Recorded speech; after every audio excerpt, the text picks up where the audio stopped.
Welcome to r/Am I the Jerk, where a wild Karen is demanding OP's paycheck. My Karen mom is demanding my entire paycheck.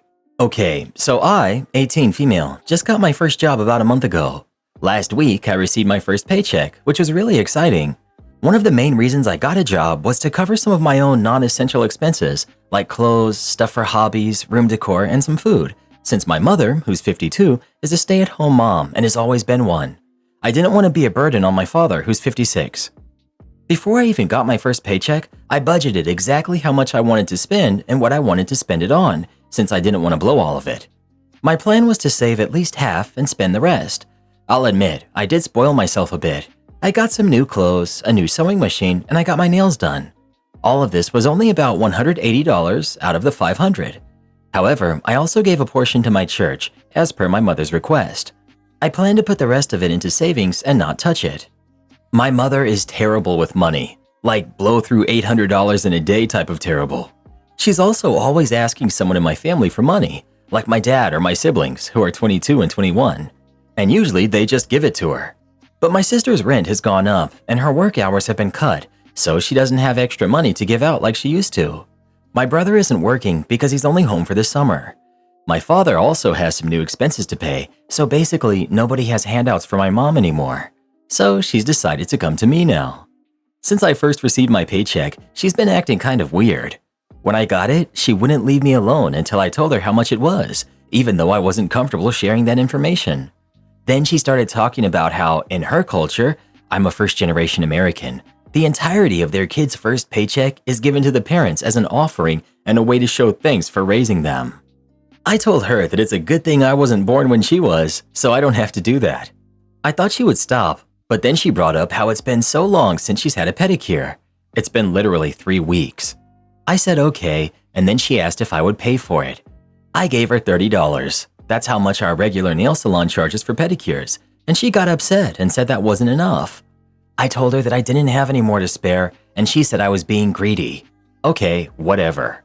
Then we went for grocery shopping, which she paid for, as usual, with my brother's EBT card.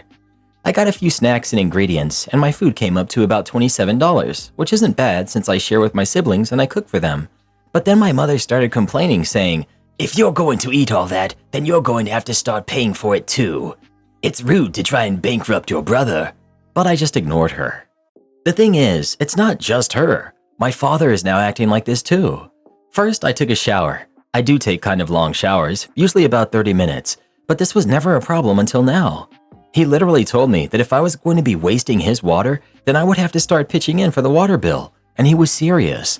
So now I don't shower when he's home to avoid this kind of conflict. Then he told me to give him $50 to send to his family back home. I asked if he would pay me back, and he said he shouldn't have to, since he's never asked me to pay him back for raising me. Basically, I don't know. Maybe I am just being too stingy. They're not wrong that they never asked me to pay them back for raising me, so maybe I do owe it to them. But also, I really don't make that much, and I think I should be allowed to spend my money however I want to. I'm going into my senior year, which is already expensive, and I don't want to spend all of my money in case of an emergency. I just really want to save, and they're not letting me do that. I don't know if they're entitled, or maybe I am. There's going to be a case of, why doesn't my youngest talk to me anymore? I was the best parent, and OP's future. My fiance's best friend is making my life horrible. My fiance has the biggest heart. He would literally give you his shirt, pants, and the hat off his head if you asked for it. He's a recovering people pleaser, and I get it because I also used to be a people pleaser. We've been together for over 5 years now. A couple of months ago, I started picking up on his best friend making some not so nice comments towards me. I'm trying to be vague, but let's just say this friend is the type to read who in the room would be the most affected by being picked on, and then he picks and picks on them until they can't take it anymore. Nobody ever really holds him accountable for this, and unfortunately, I have somehow become his favorite target. I tried to put up with these comments, but it started really getting elaborate. The friend would make up lies about me, saying things that I never said. He once called me in front of all of our friends, my fiance included, just to yell, "You're a bad friend," into the phone and then hang up. There's so much to it that I can't share because I'm trying to be somewhat anonymous. It started having an effect on me and my mental health, and I ended up having a full-on breakdown where I told my fiance how much this was all starting to get to me. The first time I broke down over this, he said he would talk to his friend about the teasing and messing with me. He then told me his friend was sorry and that he'd be keeping an ear out for any other comments and would jump to my defense if it happened again. A few weeks later, I had a second breakdown over this, and he admitted that his friend didn't actually apologize. He actually said he was sorry I was too sensitive to understand his humor. At that point, I told my fiance my friendship with this person is over, and I want zero contact from here on out, even if it means I have to miss out on events and parties that I'd otherwise love to go to. He agreed with me that all of this is being done with the intentions to get a rise out of me, and that even if we tried to get through to this friend, he's so diabolical that we could never fully trust him not to treat me like this. My fiance kept asking if this meant he had to quit the project they're working on. I told him I would never tell him he had to because I know how much it means to him. But in all honesty, the fact that this person is treating me this way and that I'm having physical stress reactions isn't enough for him to want to cut this person off. It does hurt a lot. The fact that this isn't a deal breaker for him is probably always going to sting a little. He's not confrontational at all, and I always knew that, but it's not about confrontation, it's about standing in my corner, and I can't spend the rest of my life with someone who isn't in my corner. This friend is getting married to my best friend in a few months, and we're both supposed to be in the wedding, but I really have no clue how. I get a literal knot in my stomach anytime his name is even mentioned now. I've seen my friend one time since all of this came to a head, and he was so over the top nice to me that it came off as cocky. I had the second breakdown a few days afterward because I realized I'm possibly going to spend the rest of my life on edge and on guard anytime this person is even somewhat in my vicinity, even if they aren't actively messing with me. I don't know how to come to terms with the fact that my fiance was willing to lie to me on his crappy friend's behalf, but he's not willing to stand in my corner against him. I think it'll always hurt. This guy was supposed to be the best man at our wedding, and as a result, we haven't been talking much about wedding plans. I think if he's still planning on this friend being in our wedding, I may have to call it off for my own sanity, and that really sucks. This is eating me alive. I love my fiance so much. I love his big heart and the way he loves me with all of it. But he loves some truly horrible people, and I don't know if he'll enforce any boundaries with these people before the lack of boundaries becomes too much for me to handle. I'm just hurt, and I want whatever outcome to play out so I can stop feeling so guilty and awful all of the time. Has your fiance defended you in any way? OP. Not necessarily. He's non-confrontational, but he knows the behavior isn't sustainable. He agrees with me that this friend is awful with the intention of being awful. They have a project they've been a part of together for over a decade, and it means the universe to him, and that's the biggest factor in all of this.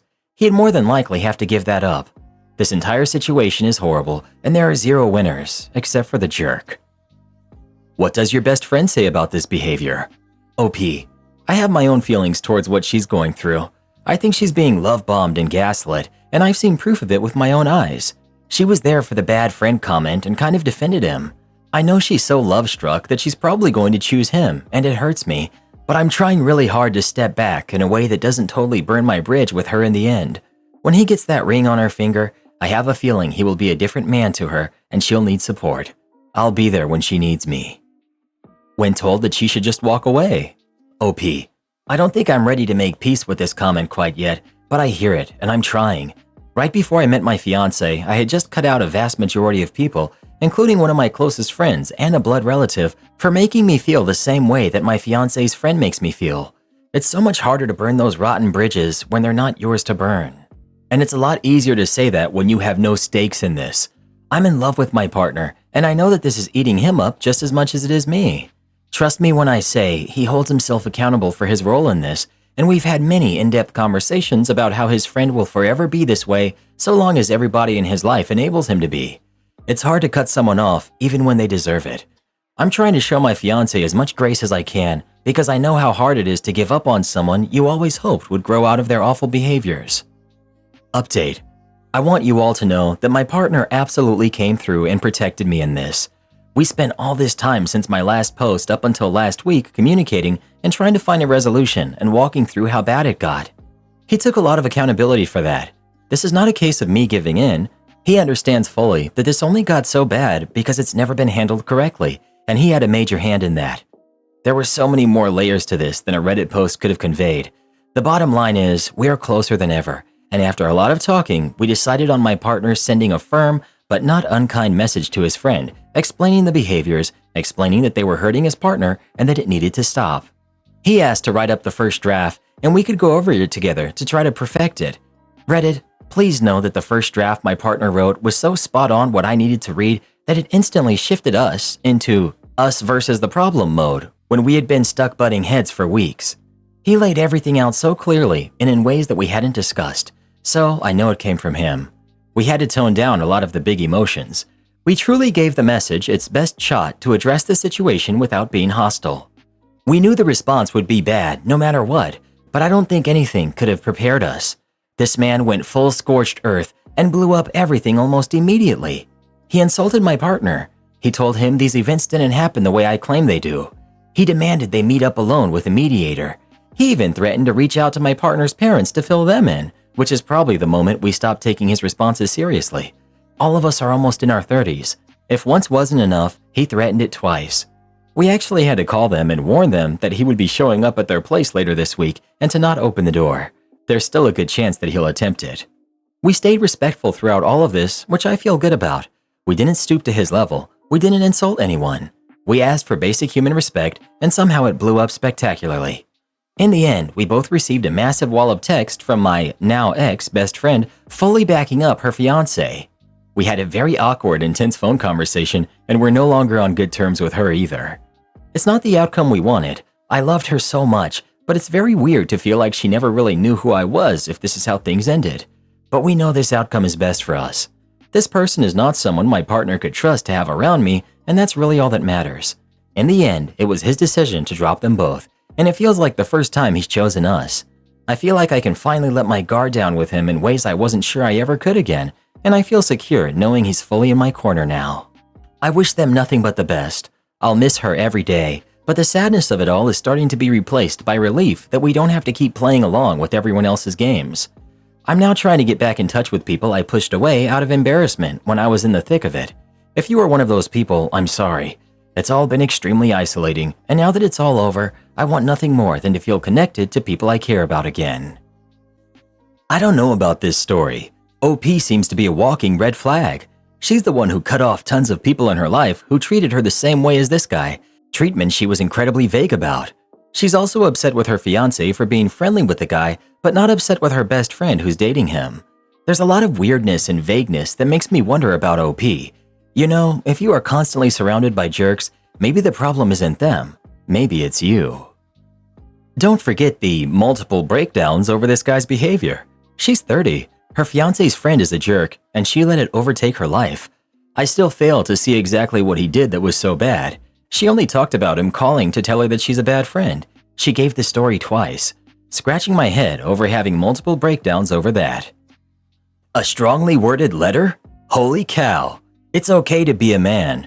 Please be a man and shut that down in person. I'm not saying start fighting over it, but use your big boy voice and act like a man. I would ditch everyone in this story ASAP. OP's writing was just so whiny. OP's fiancé is a doormat, and the antagonists of this story are all nuts. Well, who do you think was the jerk? OP or her fiancé or their friend, if you could even call him that? Please let us know. Most of these stories make me so glad that I don't have any friends. Well, except for you, our viewers. Now drop a thumbs up before I send you a strongly worded letter. Am I the jerk for dumping my boyfriend after he got a surprise from his ex? I, 27 female, have been with my boyfriend Luke, who's 29, for just over 13 months. We're planning to move in together in about 4 months when his lease is up. We've attended many events together, weddings, engagement parties, birthdays, and even his grandparents' wedding anniversary party. We were due to attend his friend's wedding in a neighboring country.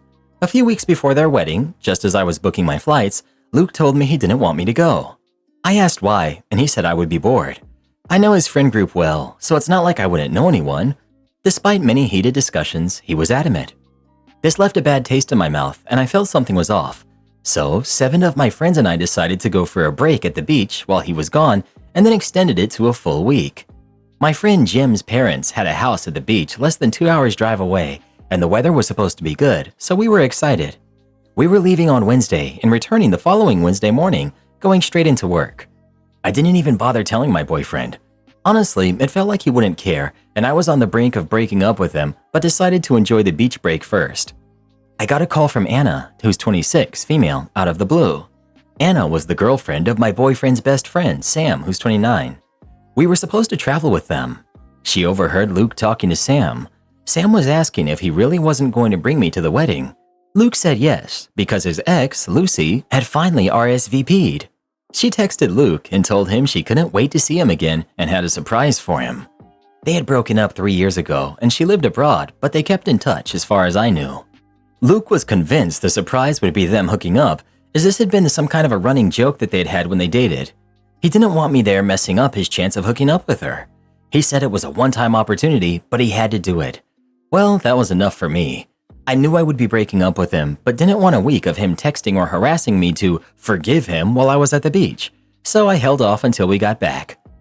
On Tuesday, Luke texted me and said he was sleeping over at mine until Thursday, as he would be leaving early Friday morning and would be gone until Sunday. He didn't ask, just told me. I replied that he couldn't, as I was leaving very early on Wednesday morning for a week's vacation, and I would see him next week. I told him not to worry about keeping in touch because I had planned to be phone-free on my vacation as much as possible. He asked why I hadn't told him I was going on vacation, and I just said I thought I had. He wanted to know who I was going with and 100 other questions. I told him we would talk when I got back, that I was busy packing and to enjoy the wedding. I hoped it was full of surprises for him. He didn't even reply. We had a fantastic vacation. The rain held off and we stayed on the beach all day and hit nightclubs and local bars and restaurants at night. I didn't post on social media, but was tagged in a lot of pictures. He texted me a few times Thursday and Friday, but just general, flight leaving now, and I got here okay, that kind of stuff. But on Saturday, the day of the wedding, he texted and called a lot. The texts were all about how he missed me and how he made a mistake not bringing me. I didn't reply and didn't answer any calls. The same on Sunday. Then he got home on Sunday night and wanted to join us at the beach. I told him no, he would just be bored. On Sunday night, Anna called me and couldn't stop laughing. His ex, Lucy, showed up at the restaurant on Friday. Her surprise was that she was 7 months pregnant with her new husband's baby, and her shiny new husband was with her. Lucy played a cruel but hilarious prank on him, but it also ended our relationship, and I was grateful to Lucy for showing me who he really was. Luke arrived at my place on Wednesday after I got back, and he was love-bombing me, telling me how much he missed me and apologizing. At that point, I told him I knew why he didn't bring me and that his surprise wasn't hooking up, but a pregnant ex-girlfriend and her husband. So I told him it was over. He planned to cheat even if he didn't get the chance to. I was laughing at how Lucy pranked him, but honestly, I was still hurting on the inside. He tried to get me to change my mind because he hadn't actually cheated, but I wouldn't. Am I the jerk for dumping him even though he didn't actually cheat? Not the jerk. When someone tells you who they are, believe them. Hope you had a fantastic vacation. Am I wrong for not allowing my adopted son to choose the movie on family movie night? I, 45 male, have 4 sons, 3 biological, who are 17, 15, and 12, and 1 adopted who's 13. We adopted Jake when he was 3 years old. He came from a really difficult background, and we've always tried to give him as much love and support as possible. But if I'm being honest, it hasn't been easy. Jake has always been more of a challenge compared to my other sons. He's extremely sensitive and gets upset over the smallest things. Due to what he's been through, Jake is mentally and emotionally more like an 8 or a 9-year-old, even though he's 13. When he was younger, he struggled a lot in school, to the point where he was eventually expelled from his school for behavior issues. It was a really tough time for our family. We ended up enrolling him in an SEMH, Social, Emotional, and Mental Health School, which costs around £70,000 per year. While the school has helped him somewhat, Jake still causes a lot of problems. The school often calls us because Jake had a meltdown or couldn't handle something, and it's clear that he needs a lot more attention than our other kids. At home, Jake's neediness can be overwhelming. He's constantly seeking reassurance and gets upset if things don't go exactly his way. My wife has always been very patient with him, maybe too patient in my opinion. She tends to cater to his needs a lot more than the other boys, and I can see it starting to wear on them. I can tell that they're starting to feel like Jake gets special treatment. Earlier today, during our usual Saturday family movie night, the issue came to a head. We always vote on the movie to keep things fair. The older boys and I wanted to watch the first Avengers movie. When we voted, Jake was the only one who wanted to watch Spider-Verse instead. Jake loves Spider-Verse, and we've watched it several times before. Seeing how upset Jake was getting, my wife suggested that we just watch Spider-Verse to avoid a meltdown. She felt it wasn't worth the fight and wanted to keep the peace, especially considering how sensitive Jake is. but I felt like it wasn't fair to the other boys who had won the vote fairly. I said no, we're sticking to the movie that won the vote. Jake predictably got upset, stormed off to his room, and refused to come back downstairs. After the movie, my wife and I had a huge argument. She said I was being too harsh and that I don't understand how difficult things are for Jake because of his past. She thinks I should have just let him have his way to avoid the conflict, but I'm tired of walking on eggshells and constantly giving in to Jake at the expense of others. I don't think it's right to let Jake dictate everything just because he's more sensitive. Am I the jerk for not letting my adopted son choose the movie on family night, even though it upset him and led to a huge argument with my wife? Not the jerk. It's okay to give in, but if you always give in, then Jake learns nothing, and your other 3 boys will feel neglected. Jake cannot always have his way, and at the mental age of 8 or 9, he needs to learn that and find coping skills to help manage his emotions. Your wife will do him no favors by always giving in, since eventually he'll be an adult, and no one except for her will treat him that way.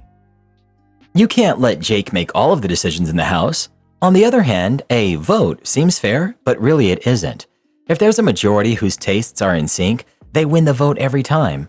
A better system would be to rotate who gets to pick the movie. That makes the decision predictable, and no one thinks they're being picked on for being different. Your wife is enabling his behavior by not sticking to the boundaries laid out. She's likely even sabotaging his emotional growth by giving in to him whenever he has a temper tantrum because things aren't going his way. Jake needs to learn that life isn't fair and he won't always get his way, and that's a much harder lesson to learn as an adult. He should be in some kind of therapy in addition to what his school offers, since he's very obviously having a difficult time coping with stress. The time read your contract backfired regarding holiday pay. Back in 2015, I worked for a pretty dismal call center. It was an outsourced center that handled customer support for a lot of UK retailers. Staff turnover was real high, with the vast majority being on temporary contracts and the promise of a permanent contract being hung over people's heads to make them suck up being treated like crap. After working there for about 2 years, in late February of that year, I was offered a permanent contract because they wanted to put me on their team leader program. The pay was slightly better, the job security was better, the only major difference was how holidays were handled. People on temporary contracts were paid for any unused holidays at the end of the working year in April. People on permanent contracts had to use their holiday or they would lose them. I had just over 3 weeks holidays saved up, so the day I accepted, I booked 3 weeks off in March so as I wouldn't lose them in April. March rolled around and my manager told me my holidays had been refused. I said, that's fine as long as you pay me for them, and she replied that no. If you don't use your holidays, you'll lose them. I said that I was trying to use my holidays and they were not letting me. She shrugged and said, it's the duty of the employee to manage their holiday time wisely, and you should read your contract. Despite the fact I had only gotten that contract 3 weeks earlier and the holidays worked differently. Understandably annoyed, that evening I went home and read my contract from beginning to end and discovered my manager had overlooked one crucial part of the paperwork. The contract clearly stated I had to give a week's notice and that any holidays not used would be paid to any leaving employee in full on their last paycheck. The next day I came into work and announced I would be quitting unless paid my holidays or allowed to take the time off, and if they accepted my notice, then to be sure my holiday days were included in my final paycheck. My boss asked me if I was really going to quit over this, and I replied, was she really going to lose one of her most reliable employees over this? She wouldn't budge. I assumed she thought I was bluffing. So I handed in my notice, and on my leaving interview with my manager's manager, made sure to explain exactly why I was leaving. And yes, my final paycheck did include my unused holiday days. I put my first job out of business after 8 years of working there. Okay, so I live in a relatively small city in North Carolina and started working at the young age of 14 as a dishwasher, soon working my way up through the restaurant over 2 years. Settle in, because this is a long one, and I hope you all enjoy it. The original owner of the restaurant/bar, a 50-year-old woman, had grown interest in selling the restaurant. After 10 years of great reviews, and honestly, it became the best place in town to go to. A younger male walked in one day through the kitchen door. At the start, I thought he was a new employee. Finding out later that night, he was the one interested in buying the restaurant, and the sale went smoothly.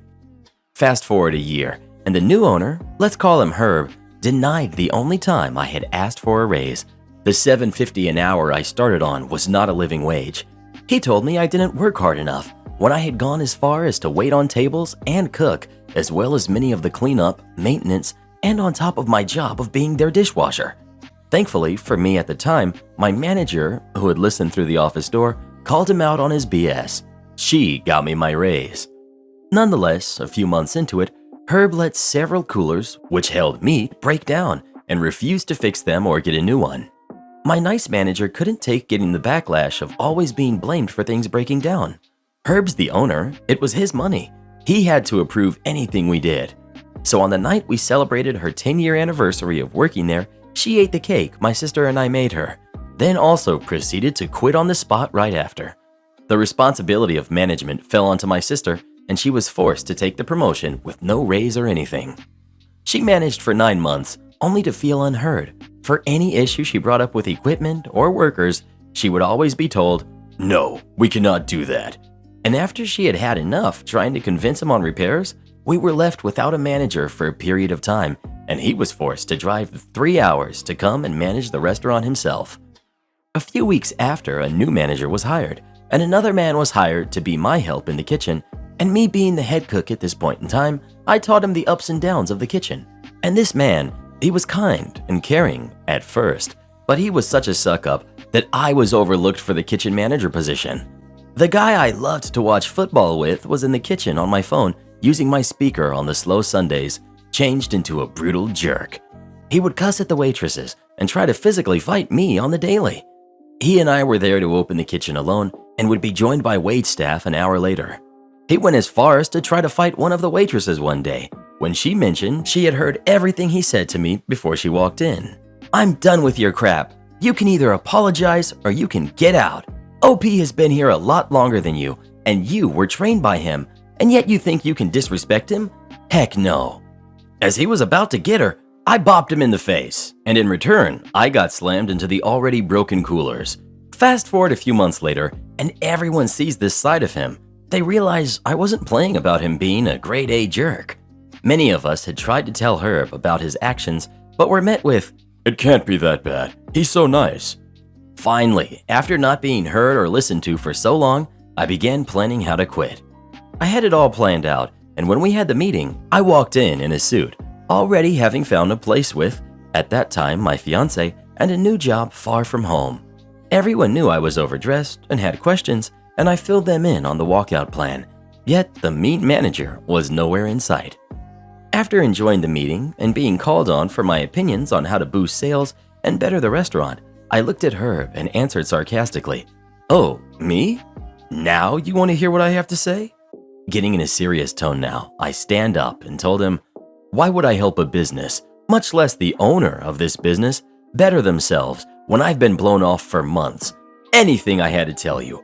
I was bullied for months, and when I mentioned it, I was brushed off. Have a great day, Herb, because you quite literally don't have a cook now. Today is moving day, and I'm moving over 4 hours away to a better job. One with an owner who will listen and respect their workers and not force us to try and cook green, slimy chicken past its expiration date. I quit." He begged for me to stay because he had finally fired the mean manager. He said, "Is there any possible way I can get you to stay?" I looked at him and repeated the words he always told us when we mentioned equipment needed repaired or replaced, in his exact customer service accent. "No, we can't do that." As I walked out, he followed, begging me to stay, and said he finally did what was needed of him. I simply told him, "Too little, way too late," and proceeded to walk out. And what followed was all the coworkers on my side stood up and left too. This is not where it ends. He had purposefully not given me my W-2 forms for taxes, and after a few days of harassing him for my tax papers, I got them. Then I received a letter from the IRS saying there was a problem with my tax forms, therefore I couldn't receive my tax refund. Calling up the IRS, I found he had not submitted any of the forms he was supposed to as our employer, and when contacting him to rectify the situation, he proceeded to say, I don't recall employing any of you this year. After all, you all left with no reason or right." Little did he know, I record every conversation on my phone and I reported him to the IRS. Attached to the email, I sent in the voice recording in an MP3 format, and I also sent in photocopies of my check stubs and copies of my W-2s, along with informing my coworkers having issues with their taxes to do the same. Herb has since lost his business license. His wife left him and took their kids after she found out about his fraud. Herb is now facing upwards to 60 years in prison for multiple counts of tax fraud. It turns out we were not the only business he owned and refused to pay taxes or file the correct tax forms when needed. He had withheld the safety precaution paid during lockdown and used all of it to fix the restaurant. He messed up, and I get to sit back happily typing this with a smile, knowing this jerk got what was coming to him. For all of you wondering whether I ever got my taxes and my money, yes, I finally did as of yesterday. You don't want me to dig up your driveway? No problem. I work for a water company in the UK, and a customer kept ringing about poor water pressure and ended up getting solicitors, lawyers for you American folks, involved. So the company decided to carry out some checks on their external pieces, which happened to be just inside the edge of his driveway. Me and my teammate were allocated the job, and I asked around if anyone else had been there. One of the guys said yes. I delivered a letter a couple of days ago to let them know the work was being carried out today. Off we go to the site. We both go down this stone track to let the customers know we were on site and to check if they needed to get their cars out before we got started. One was an old lady who didn't drive, and the other asked us to wait 20 minutes until she got herself and her horse out. Us being ever helpful said yes, no problem. We'll have a coffee until you are out with your horse. Lady comes out on the horse, thanks us profusely for being patient with her, and off she goes. About 5 minutes later, we start setting up the barriers around the work area, get the spades out, ready when a car screeched to a stop in the middle of the road, and Mr. Angry jumps out and asks what the heck do we think we're doing. So, being as I'm at work and always polite, even with jerks, I explain that we are here to dig the tap out to check the flow and pressure at the boundary to see if we could improve the situation for them. His very eloquent response was, "You can buzz off if you think that you're going to dig up my driveway without even letting us know." So I explained that letters had been delivered a couple of days prior to let them know that we were coming out, and it was to try and help them out with their problems. He's now turned purple with his tantrum and says, "Don't call me a liar. Nobody has let me know." Okay, sir, no problem.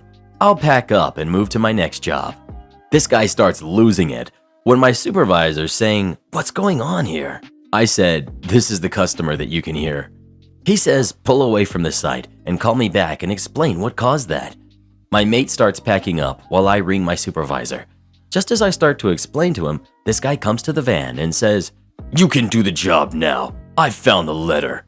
I explain, "As you stated, you don't want us digging up your driveway. I'm not prepared to carry out the work." I ring him back to explain the whole mess about how we had spoken to his wife and she was quite happy for us to do the job, and we'd waited to let her out to save scaring the horse. Needless to say that the job was abandoned, the free work we were going to carry out didn't happen, and Mr. Angry had to pay someone about $5,000 to lay a new service, when we could have resolved it for free by upsizing the existing pipes at the boundary for free. Dress professionally? Okay, I will. Something like 20 years ago, I used to work at a call center doing phone surveys. We were told we had to dress nice in case any clients came in to check out the place. For guys, it had to be a nice collared shirt with slacks. Ladies could wear whatever they wanted because all they had to do was say, "I bought this as a complete outfit at Kmart, Kohl's, or a yard sale." This is what management said. The ladies could wear whatever they wanted without repercussions as long as it wasn't holy. Also, men were not allowed to wear jewelry while the women were. Naturally, I had a problem with this. My argument is that we were on the phone. No one cares what we're wearing, but management would not budge. Malicious compliance. I wore a mismatched three-piece suit with a neon pink tie, pastel green button-up collared shirt with hoop earrings. Management was not happy and called me into the office with HR. I told them that I was wearing a complete suit that I bought as an outfit at the thrift store, so that complied with the dress code, and if ladies could wear jewelry, then I could as well, unless they wanted my lawyer's card for discrimination. Management was not very happy, but since I complied with their rules, there was nothing they could say. I think tossing the word litigation with regards to their discrimination, his face kind of freaked out a little as well. They stopped bugging me. I put together a few more suits so I would not be wearing the same one every day. On a side note, They had given me an extra day off one week, and I needed the hours, so I switched with someone else. Turns out a client was indeed coming into the facility, and management did not want me on site for that visit. I happened to come out of the bathroom right as the client was about to pass by with management. They stopped and looked at me. Management, shocked Pikachu face. Client, amused confusion. Who are you? Me, I'm OP. Management finds their voice. Yes, he's great on the phones and helps with morale with his outrageous take on fashion. Me being young and not caring about the job anymore. No, it's my protest of the dress code, which is discrimination. To shorten it up, client inquires, I explain, client tells management they don't care about how we are dressed as long as the numbers are where they want them to be, and I get fired the next week for insubordination. I'd like to say that there was a mass exodus of people who supported me, but it's Ohio, and it's always been everyone for themselves. However, they did close down within the year, so it may or may not have been related. Am I the jerk for ruining my brother's wedding? Fake names. I'm 20, female, and my brother, Nate, 28, male, is going to get married to his fiancée, Emily, who's 32 in a week. I was extremely close to my brother growing up. He's my favorite out of all of my siblings. However, when he started dating Emily, we kind of grew apart, but we still talk often. Emily, on the other hand, we just don't get along. She hasn't done anything to me. I haven't done anything to her. We just don't see eye to eye on things. They're having a child-free wedding, but in Emily's eyes, a child is anyone under 21 years old. I know, stupid rule. Originally, I wasn't allowed to be there for the ceremony or the reception. I told Nate how much it would hurt to not be there for his big day, so he ended up convincing Emily to let me stay for the ceremony. We had a family dinner earlier this week, and Emily brought up that she would like to have a daycare service for the children of her guests at the wedding. And somehow she mentioned that she would love for me and my boyfriend, who's also 20, to look over the kids. My boyfriend and I love kids. We're actually studying to become a teacher and a pediatrician. We were on board with it until we heard that we would be watching 40-ish kids for 6 hours and only get paid $50 each. We agreed that we'd do it for $150 each, but Emily insisted on her original offer. And then Nate got involved, saying he told Emily that we'd be happy to watch the kids and it would save them a lot of money, and how it's too late for them to find a different sitter. The more I refused, the angrier Emily got. She proceeded to tell me that I was being a greedy, selfish brat, and that I should be paying her since she'd be giving me practice for my teaching career. And then she said that if I don't do this, I will ruin her wedding and won't be welcome at the ceremony. At this point, the dinner's ruined. My boyfriend's uncomfortable, I'm ticked off, and the entire restaurant is staring at our table because Emily's practically screaming. We paid for our food and went home. Now, here's where I may be the jerk. I honestly don't care about babysitting. In fact, I would probably do it for free. My entire family knows this. That's why they're so mad at me right now. My phone has been blowing up all evening, telling me that I should want to do anything that will make my brother's wedding perfect, and I'm being a childish jerk. Sure, it sucks. I'll probably not be at the wedding, but I'm sick of Emily being a jerk to me. I feel bad for putting Nate in this position, and I hope this doesn't ruin our relationship too much, but it is what it is. I know I'm being kind of childish about this. However, I do not think I'm being the jerk. So what do you guys think? Am I the jerk for ruining my brother's wedding and potentially our relationship? Am I the jerk for not sharing the role of mom and Mother's Day with my kid's stepmom? I have 2 kids, ages 11 and 9. X and I were young parents and broke up the day our son was born. He married his wife, Kate, when our kids were 4 and 2. It's been a wild ride. When X first married Kate, he filed to change our custody plan to 50-50, which wasn't possible before because he worked as a truck driver and was away a lot. He wanted the kids at his house with Kate, even if he wasn't going to be there. The judge rejected it, and the custody remained in place for another 2 years until he left that job so he could have more time with the kids. Then custody went to 50-50. X and Kate have always referred to her as Mom Kate. The kids call her Kate. When custody went to 50-50, X asked me to split Mother's Day with them so the kids could celebrate with both moms equally. I said no. I got Mother's Day just like he got Father's Day. It caused some tension, but I had the court order to back me up. There has been tension and drama over how the kids refer to Kate, their relationship with her versus their relationship with me, and how I have never accepted shared mom role with Kate. The truth is, I've always felt like she is secondary to me and my ex, still an active part of their lives, still has her opinions and requests, but that X and I are the ones who should be dealing with the nitty-gritty stuff. I found out 6 weeks ago that X has asked the kids twice to ask me to let them go to his house for half of Mother's Day. It came up when my son told me Dad asked them to tell me we needed to talk about Kate being their mom. He asked me what I wanted them to tell their dad. I said nothing. I would talk to Dad. They didn't need to. He then told me he was surprised they said anything since they obviously never asked to go to their Mother's Day, and how he always waited for them to say they hadn't done it either time. I told him not to drag our kids into it. He told me I was being unfair, that Kate has been around long enough to be seen as their mom too, especially as the mother to their other siblings, and how I need to start treating her as such. It got worse when 2 weeks ago, my daughter was sick, and she had the school call me instead of Kate. It was X's parenting time, and Kate should have been the first call technically, but my daughter asked the school nurse to call me. When I called X after taking my daughter home, things blew up because he was upset my daughter asked that I be called, and also upset when our daughter didn't want to go with Kate when she arrived to pick her up. They're saying I've turned the kids against Kate by not encouraging them to love and treat her with the same as me, and because I have refused to give up the role of sole mom and share the role with the other woman who is also their mother.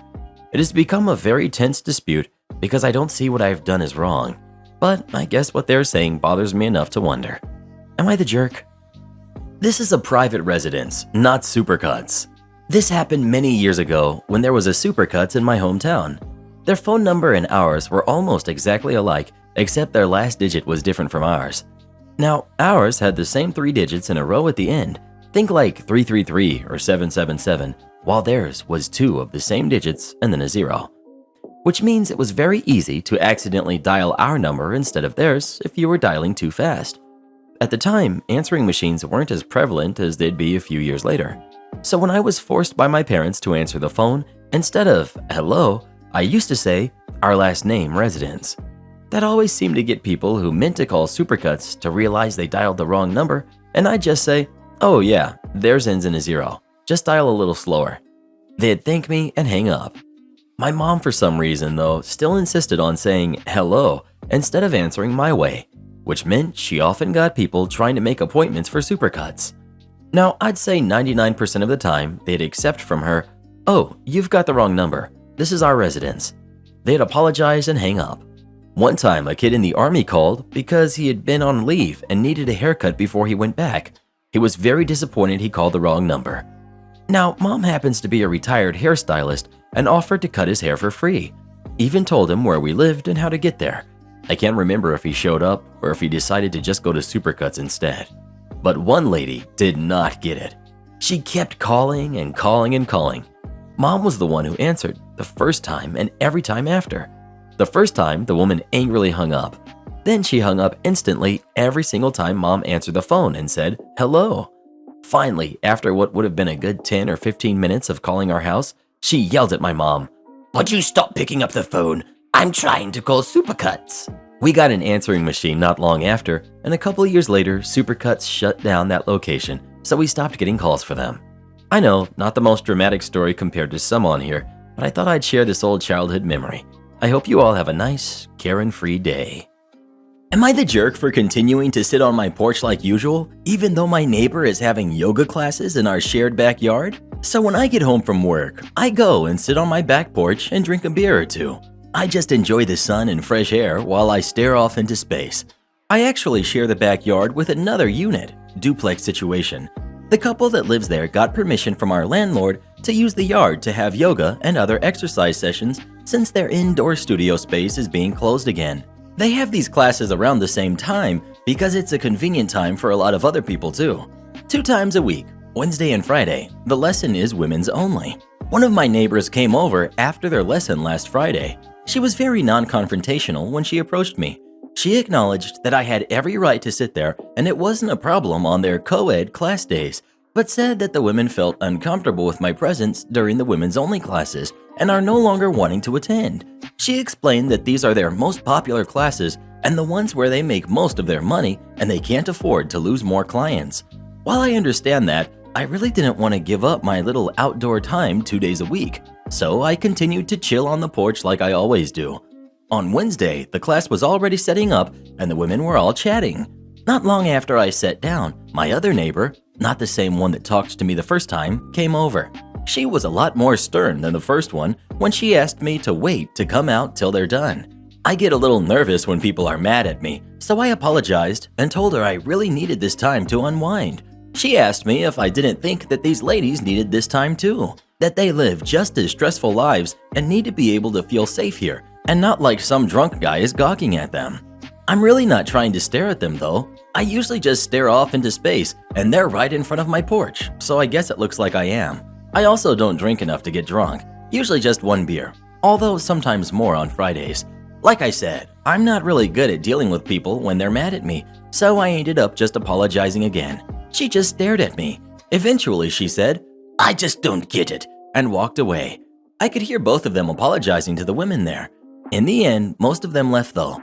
While they continued the class with the two people that remained, I could just feel them both glaring at me. So I ended up getting up a little early and going inside. Anyway, just a little while ago I got an email from my landlord. In it, he was reminding me that the backyard was a shared space and that I need to be respectful of others when they are using it. Now, I'm unsure how I should handle today because I'm already tired and looking forward to relaxing on my porch, but today is another women's only day. Edit. Okay, so I just noticed the email from my landlord was actually sent to both me and the couple in the other unit, so maybe he's not just talking specifically about me. Edit 2. Someone suggested I hold a book or magazine while I'm out there, so I'm going to try that today and see if it makes everyone more comfortable. Edit 3. Someone else suggested maybe splitting the hour. I think I could work with half an hour a day, and I'd be willing to let them pick their start and end time in case they prefer to start their class half an hour earlier or end it half an hour later than usual. I'm going to email that suggestion to both them and our landlord just so we're all on the same page, because I am kind of worried he's only getting part of the story. Also, a different person suggested maybe introducing myself to their clients so they can learn I'm not a total weirdo. I'm going to ask my neighbors and see if they think that might also help. Edit 4. Also might get a hammock to chill on instead. Edit 5. Thank you guys for all the suggestions for angling my chair, screens, using my front yard, don't have one, going for a walk, staying inside.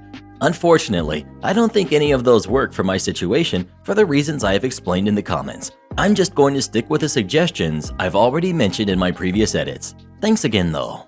Well, who do you agree with? OP or his neighbor? Please let us know. Put up a fence. Problem solved. Next. I did to my neighbor what they did to others. To start, I bought a house with the intention of doing a flip. When I moved in, the self-appointed block captain let me know who they were the first day. Sadly, they were my next-door neighbors. I tried to be friendly, but listening to them, I realized how horrible they were and tried to keep still being civil.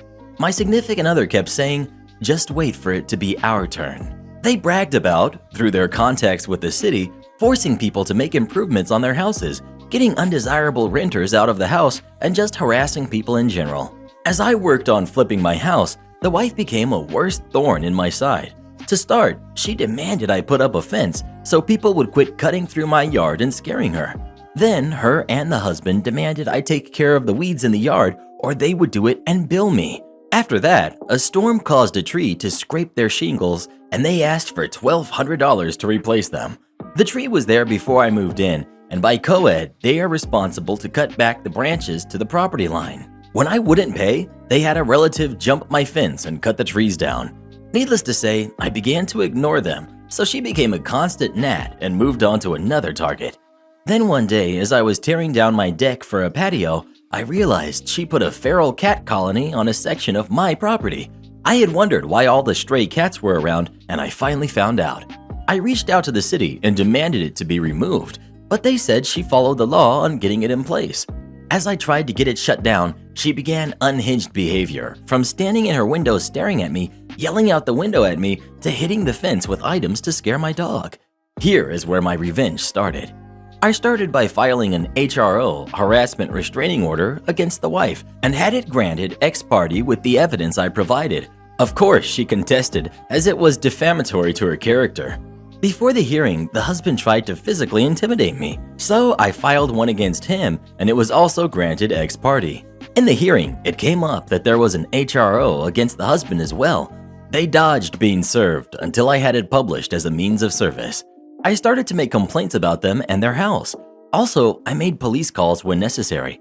As I did this, the other neighbors began to realize they could do to them what they had done to them and others. For example, as I was having my front door replaced, needing a building work permit, I knew they were doing internal remodeling, so I called a city inspector and they were fined for not having a permit. As she ranted at the inspector, he looked at my window and saw I had mine displayed. Their back porch became hoarded, so I made another call to a city inspector and they had to clear it out. Then they had a broken window on the porch door, so I called an inspector and they had to replace the door. Next, the paint on their house was peeling, so I called an inspector and they had to repaint. The inspector also found the wood underneath was rotted, along with their front porch was sloping, so they needed to fix the front porch, sections of wood, and repaint. Through all this, they had up cameras to prove they were not doing the things I said, like hitting the fence. They also pointed a camera at my backyard. As it was legal to point a camera into my yard, and a part of my HRO was her intrusive watching behaviors, I gave the camera the finger on my way to and from the garage. When she complained, with the city tiring of her, their response was she was admitting to intrusively watching me. The fight over the cat colony came to an end when I realized one of the cats had a serious disease and I began to capture them and turn them into animal control. Don't worry, animal control was part of the feral cat program, so they would not be put down, but the neighbor would have to pay a fine to get each cat out or have the colony closed. Finally, I caught the sick one and it had rabies. Part of the program was for her to capture each new cat and have it vaccinated, something she admitted to willingly not doing on her GoFundMe for the colony. I soon had the GoFundMe shut down when I provided the evidence she was not using the funds as she stated they were going to be sued. The city now had to act to close the colony. The person at Animal Control who wouldn't respond to my complaints was fired. The neighbors called in a city mediator who we met with and presented all the evidence and said we would not meet with them, and provided really mean tweets that they made about the neighbors. The city cut ties with them as community leaders. With their power to bully gone and having spent what I can only imagine in fines and repairs, like they did to numerous other neighbors, after 14 years they sold their house and moved out, way out to the suburbs where they only have one neighbor about 50 yards away. They knew I was wrapping up my flip and would be out in less than a year. Without being able to bully their neighbors, with people having their back, they seemed to have no further reason to stay. Needless to say, I did several more things to wear them down. Finally, when I listed my house, it was sold, while theirs was still on the market. As a final forget you to them, I reported to the county they had both the new and old house listed as their homestead, meaning they were paying less in property taxes, so they got hit with more fines on my way out. Call the police on me for doing my job? Sure, Karen, have at it. I work for a water company carrying out repairs on burst water mains on an on-call basis of 1 week every 2 months. This particular job happened about 8 years ago. We get a call out that a major pipe feeding a large housing estate had burst and needed repairs ASAP. We head to the yard about 11 p.m. at night to collect our gear and get the plans and drawings of other utilities in the area of the work. We arrive on site, set up the traffic management as per regulations, speak with the inspector that called us out for an exact location of repair, too much water to mark in the usual way. We set up our barriers and work lights around the work area. We get out our still saw and cut out a couple of meters of tar, ready to start breaking the tar out of the road. Just as I started the jackhammer, Miss Sleepyhead comes stomping down the street in her slippers and dress gown, looking rather perplexed. Took my ear protection off to see what she wanted. I could tell it wasn't to offer us a coffee. She then proceeded to tell me, "You can shut that thing off and buzz off until it's daytime." I explained that it was emergency work and that we couldn't have 600 properties get up and have no water in the morning, so it has to be completed now. And our work was fully understood by the council and the police. We then get the usual things like, "Do you know who I am?" I refrained from telling her that I knew exactly who she was. She's an irritating jerk who is stopping us from working. She then starts turning the air supply off so I can't use the jackhammer, which was ever so slightly annoying. She then stated that she knew the police chief inspector and would have me arrested if I carried on. I said that I have to carry on as per my emergency work order, and if she carried on obstructing us, I'd have to call the police to get the job finished. Needless to say, she did it again and said, "Call who you like. I'll have you arrested and sacked by morning." By now, I was tired, cold, and wet and starting to get slightly irritated by her actions, so cue malicious compliance. I go back to the van and ring the police to explain that we're carrying out emergency work and we're being prevented from completing it by one of the local residents and explain what she's doing to stop us from working. She stomps off in her now soggy slippers and I poured a coffee. About 40 minutes later, lights appear in the distance, so I thought, great, just what we need so we can get done and recharge by 6 a.m., hopefully. Mr. Sergeant and Mr. Constable arrive and come for a chat to find out what the heck is going on. And his words, "Why are we doing it after midnight in the first place?" So I proceeded to explain that the water main had burst and we needed to get the supply restored by 6 a.m. to save between $1,500 to $2,000, only a slight exaggeration. People having no water in the morning when they get up. He then realized the job needed to be done and toddles off for a word with Miss Sleepyhead. Before long, we can hear the shouting from down the street. It then goes quiet and he comes back down to us to explain that the lady was a sandwich short of a picnic, a British euphemism for a wacko, and that they were going to have to hang around in case Miss Sleepyhead started playing stupid games. So we fire up the compressor and start jackhammering again with my back towards the police car to save anything pinging off in that direction. A few minutes later, the machine driver toots his horn to get my attention. Miss Sleepyhead had only come down the road carrying a piece of timber, lumber for you American folks, and was in the process of getting arrested for disturbing the police. I honestly laughed so hard. Who the heck is that stupid when the police are around? Just in case anyone's interested, we were back on by 5:30 a.m. and had a coffee from Miss Sleepyhead's neighbor, who was highly amused because he had seen the whole incident out of his window. His only disappointment was his surveillance cameras didn't pick up the video and he only had the audio to share with his mates. Take you to court? Why, I didn't know you felt that way. This chain of events started almost 20 years ago and involves myself and a notoriously snooty national real estate agency. There's a bit of background leading to this malicious compliance incident, so please bear with me. This all occurred in Queensland, Australia. I once rented a property through an agency from 2004 to 2006. Due to my ex-partner's explosive temper, we had been handed an eviction notice. There was damage to the property that was unfixed at the time we were evicted. Damage that was in the form of a fist and hammer-sized holes in the walls, etc. We obviously did not receive any of the bond deposit back as the repair costs more than absorbed the amount. There was also an added sum of about $1,700 extra to cover the rest of the costs incurred repairing the damage. This amount was forwarded to a debt collections agency. This collection amount was in both of our names as we had jointly been on the lease agreement. I was not upset at the agency, they were just doing their job by being a good advocate for the owners of the property at this stage. Taking the bond and charging us for the repair was standard and not nasty, vindictive, or overkill in the slightest. My anger came later. Although I must admit, I was a bit upset to be duly held financially responsible for the damage that was caused by my ex, but due to the nature of the joint lease, not much could be legally done. I was just grateful we had parted ways not long after. A few years post-eviction, I wanted to get my life more organized in many areas and tie up any loose ends that would impede me moving forward. A clean slate, so to speak. So the debt issue came first. After many phone calls and some paperwork exchange, plus an escalation or two, the debt collection agency finally agreed to split the $1,700 in damages bill between the ex and myself. Now I could pay off half and not be held accountable for his portion any longer. This had to be done without his consent as he refused. I'm unsure as to why, possibly hoping I would pay the whole lot to rebuild my credit rating, or most likely just to be annoying. Once I had paid off my portion of the collector's debt, I thought I was done with the whole business and the black mark against my name. Not so, unfortunately.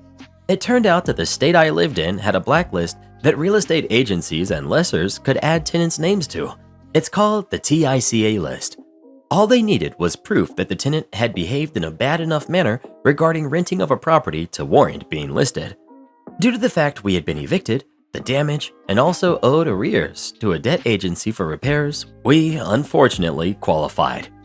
Being on this list made it almost impossible to rent, especially via a real estate agency. After speaking extensively with the RTA, which is a government agency, I found I was definitely eligible to have my name removed from the list, so I started taking actions for this to happen. I was able to demonstrate good faith by having paid for half of the damages. It also went in my favor that my partner had been horrible to me, and there was legal evidence of this fact. However, I was told the only way to have my name removed was by the real estate agency, so I approached them and asked for them to do so. They were very helpful initially. If I was able to show them proof that the debt was settled, they were happy to remove my name. At least 7 years had elapsed by this point, so it was considered punishment enough. At the time after 5 years, your name is usually removed from the TICA list. However, this company apparently kept tabs on who they had added to the list, and when the person's 5 years expired, they just added them again. Dirty tactics indeed. Obviously, I had been re-added. So I provided relevant documents to the agency and was assured my name would be removed as soon as they located my file. This apparently had been stored away in archives as much time had passed since I rented with them. I was told this would take a week maximum. All good. So I called a week later and was told to wait another week, still in a kind, helpful, and cordial tone. I called again after that time and was told to wait. You guessed it, another week. And this time I detected a tone of frost in the reply. So I called back more than a week later just to show patience, and now was spoken to in a very haughty manner. I was informed that my request was bothersome, being so because what I asked was not important and finding my file was a waste of their staff time. They would call me when they got around to it. I expressed how important it was personally, and then heard the magic words, almost verbatim. "If you want us to do this so badly, we will only be forced to help you if ordered.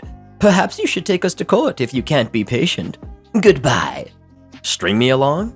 Okay, game on. I had a feeling this was all done to avoid removing my name as they had found my file. Also that they were stalling and wanted me to stay blacklisted, but I wasn't backing down without a fight, and so I took their advice. I filed against them to have the matter seen in a small claims court.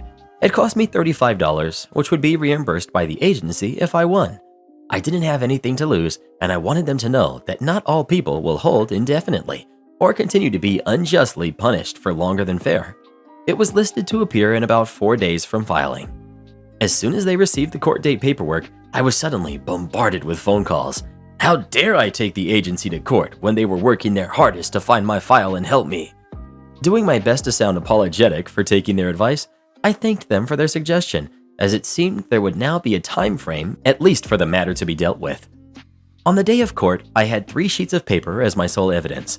A statement showing that repair bill had been paid and there was no finances outstanding. A statement from the RTA that I was eligible to have my name taken off of the TICA list. And lastly, a document stating it was at the behest of the real estate agency to remove my name and that they had no good reason not to. Not one, but 2 agents for the company showed up to court. When it came before the judge, both parties had to give evidence if relevant. I handed in my 3 pages.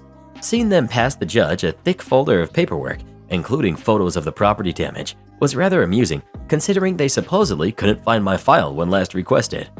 The judge asked them for a statement. They went on for a few minutes about why I didn't deserve to be removed and justified their stance with the photos and prior rental history with them. All I had to reply was that I had paid for my share of the damage, that the damage was due to my horrible ex, and that I had made restitution as much as I could regarding the matter, with no money owing. The judge then asked why I had brought it to court. I explained that the company was dragging their feet removing my name when it was a simple matter, and it wasn't necessarily fair to do so. Then I had called them repeatedly and waited while they found my, so hard to locate, paperwork that had somehow miraculously appeared when convenient. That being on the TICA list was harmful to my future chances at renting, and also that my name had been resubmitted after dropping off the list. The judge queried them why they had added my name again. They stated it was a company policy. The judge expressed agreement with my stance. I had been punished enough, had made financial restitution, and now that my file had been located, I was not to be blacklisted anymore. Case decided in my favor. Win. The real estate agency was given 48 hours to submit proof to the court and a copy to myself that I was now off the list. Also, they had to pay the $35 I spent taking them to court. The pair of agents walked out in a huff and were on their phone out in the hallway immediately after vacating the courtroom. I floated past them as I was on a justice high. As I got to the lifts, I thanked them for coming and their sound advice in recommending court. Also that I was grateful for the bottle of wine they would be buying me with the $35 I was to be paid back. The look on their faces was priceless. Am I the jerk for demanding brother-in-law pay for my girlfriend's dress that he ruined?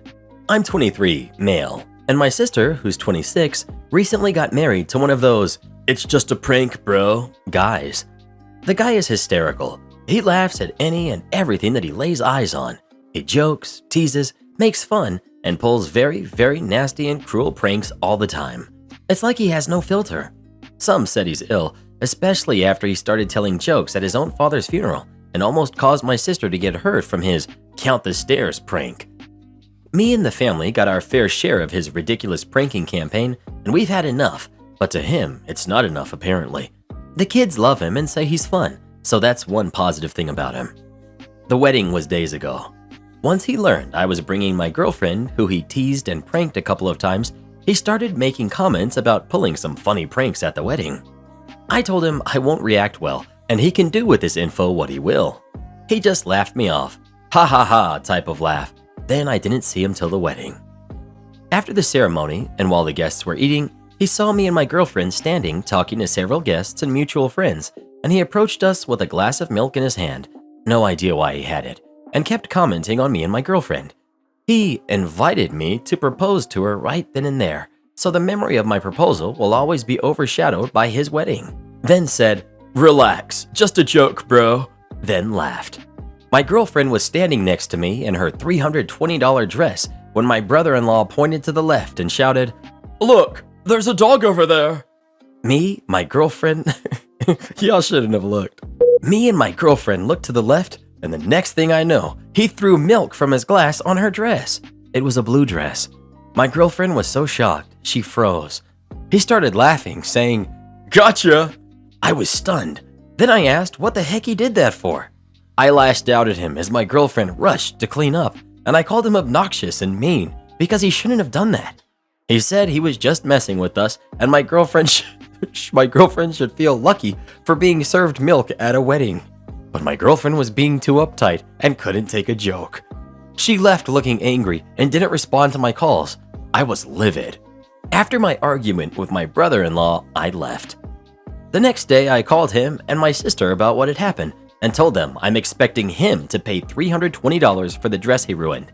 He threw a fit, saying, "It was just a prank." And my sister said milk doesn't ruin a dress and said an apology should do it. But I said no and demanded he pay $320 after humiliating and getting my girlfriend all messy. My sister argued, saying I'm being overprotective of my girlfriend, but I hung up, telling them they had until Friday. Am I the jerk?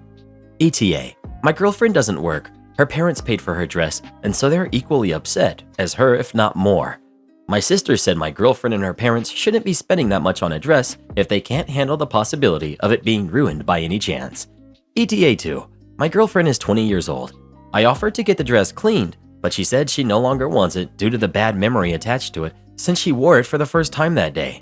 She suffers from anxiety and depression, so I get why she no longer feels comfortable keeping it. I have to tell people their results are delayed through no fault of our own, but not tell them whose fault it is? Okay, I won't tell them. I started writing this as a comment on the post about being blacklisted by a moving company and having an employee suggest that they take them to court. Then realized this may contain some useful information for others as well. As a general rule, contact/support employees can only tell you what they are allowed to tell you, but some will always try and stretch that in a way that helps you more than the company.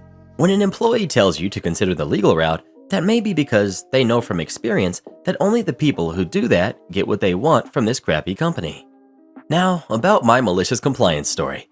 I've worked chat/email support for a company that handled certification for various technology, IT for various companies mostly, and language-related degrees.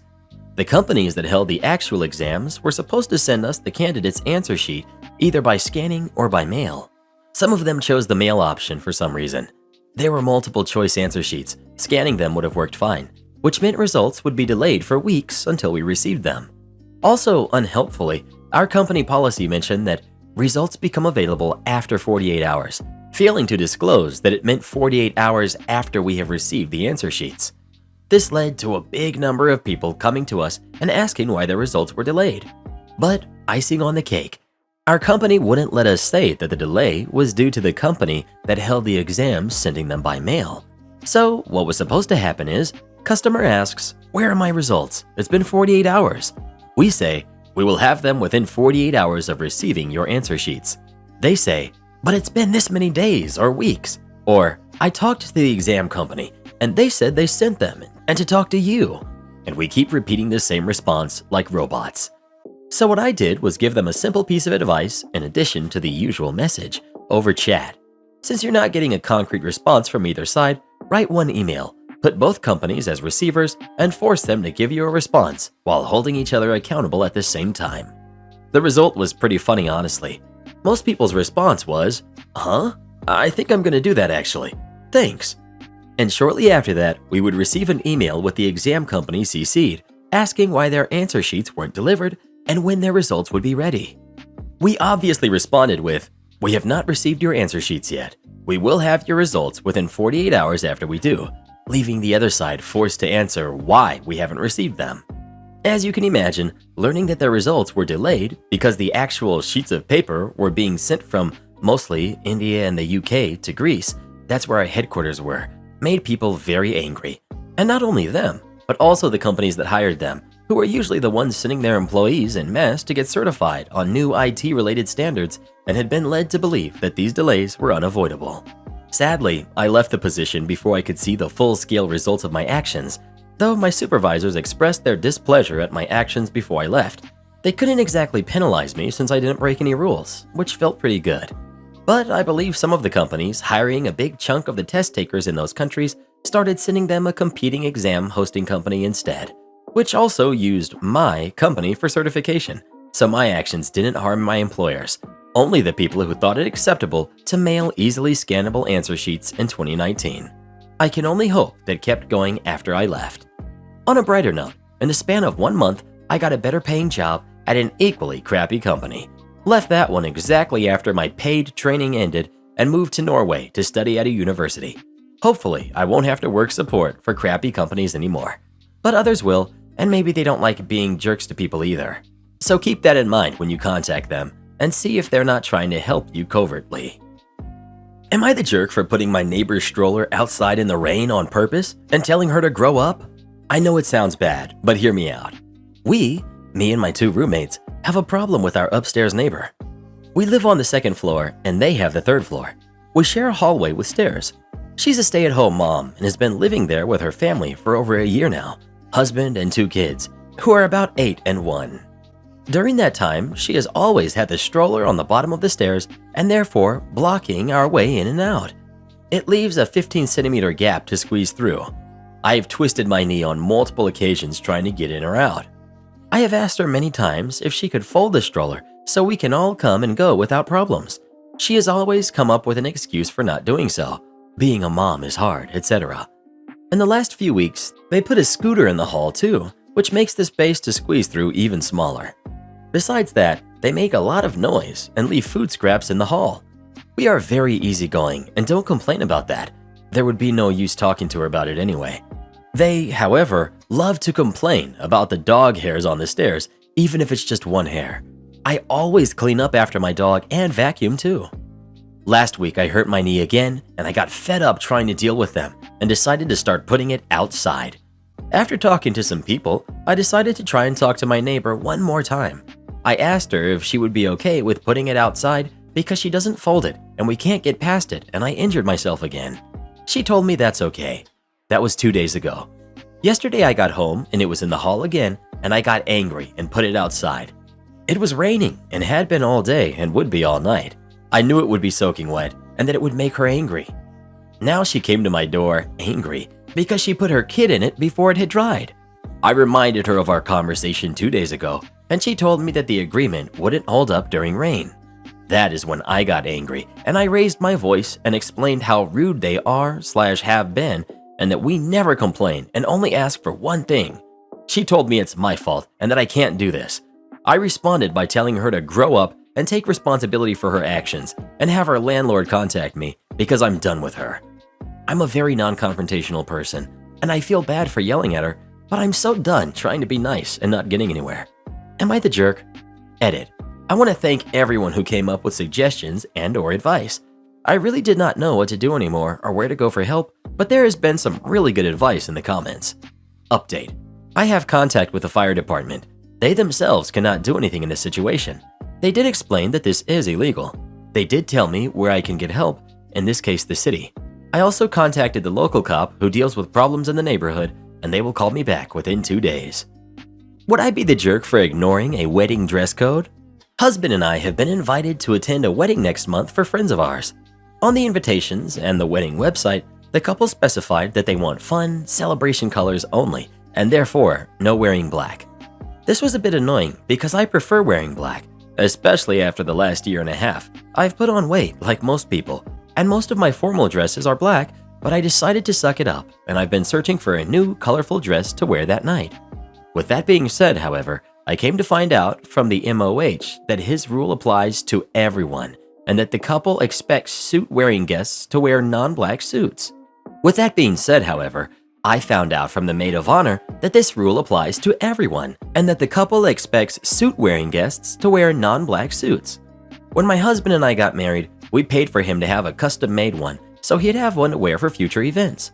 It's a beautiful suit and fits him perfectly, and if you know anything about suits, you'll know it wasn't cheap. It seems ridiculous to me that we are expected to pay a few $100 for him to rent a gray or blue suit when he has a perfectly good tailor-made one hanging in the closet. Seems important to also note that lockdown affected my job, so money is tight for us right now. Are we the jerks if we ignore this rule for him? He has some fun ties to choose from that are brightly colored and intends to take off his jacket for most of the evening.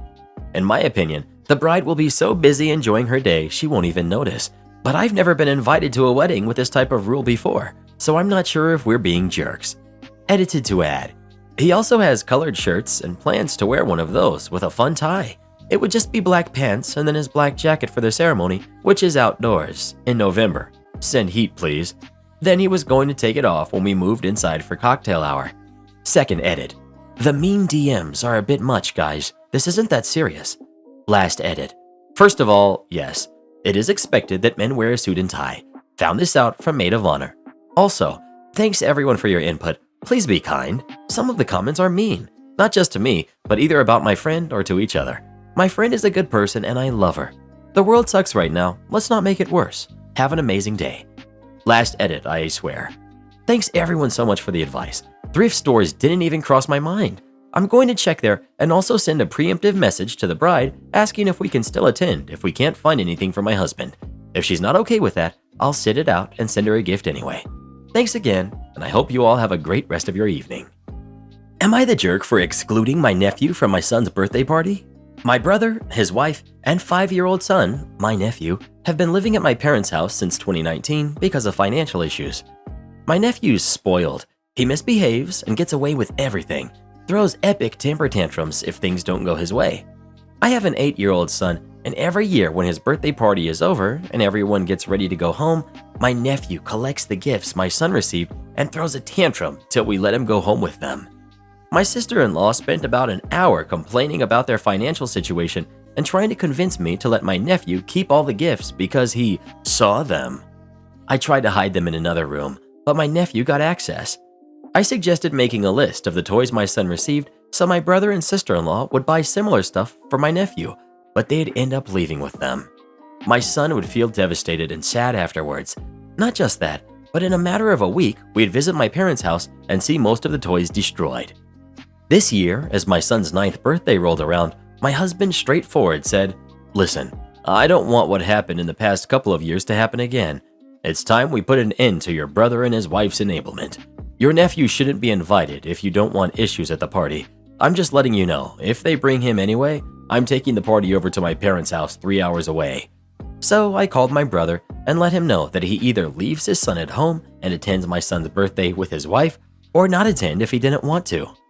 He hung up, then called again a few minutes later and was livid, asking if I was serious about what I said about excluding his son from his cousin's birthday. And I said the reason for that is because of my nephew's misbehavior. He laughed, saying, "What misbehavior? He's a kid, for goodness sake. Go ahead and name one kid who doesn't misbehave." I said that what his son does, which is taking my son's birthday gifts, then crying and yelling his way into leaving with them, was not fair, because those gifts were given to him and he shouldn't be guilted into giving them away on his birthday.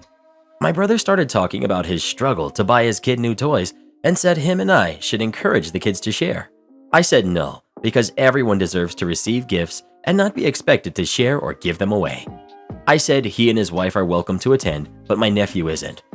He first begged and promised he won't let his son touch anything, but then got angry and said he was appalled, completely appalled by my coldness and cruelty to exclude my nephew like that. He said his son understands what's going on, and once he tells him his aunt excluded him from his cousin's birthday party, I shouldn't act surprised, because neither he or his son will forget how I treated them, then hung up. Mom roasted me about my decision, saying I'm causing emotional damage over a few gifts. She and Dad wanted me to apologize and invite my brother's family. My pregnant ex, Karen, demands money from me. My ex, 25 female, and I, 27 male, were together about 6 months, but during that time, we were free to see other people. Things weren't working out, so we broke up. Over a month after that, she finds out she's pregnant and tells me the baby is mine. But I already knew she was seeing other guys, so it was also possible the baby isn't. She got mad that I was having my doubts, but I said if we got a paternity test and it showed I'm the dad, then yeah, I'll 100% be involved.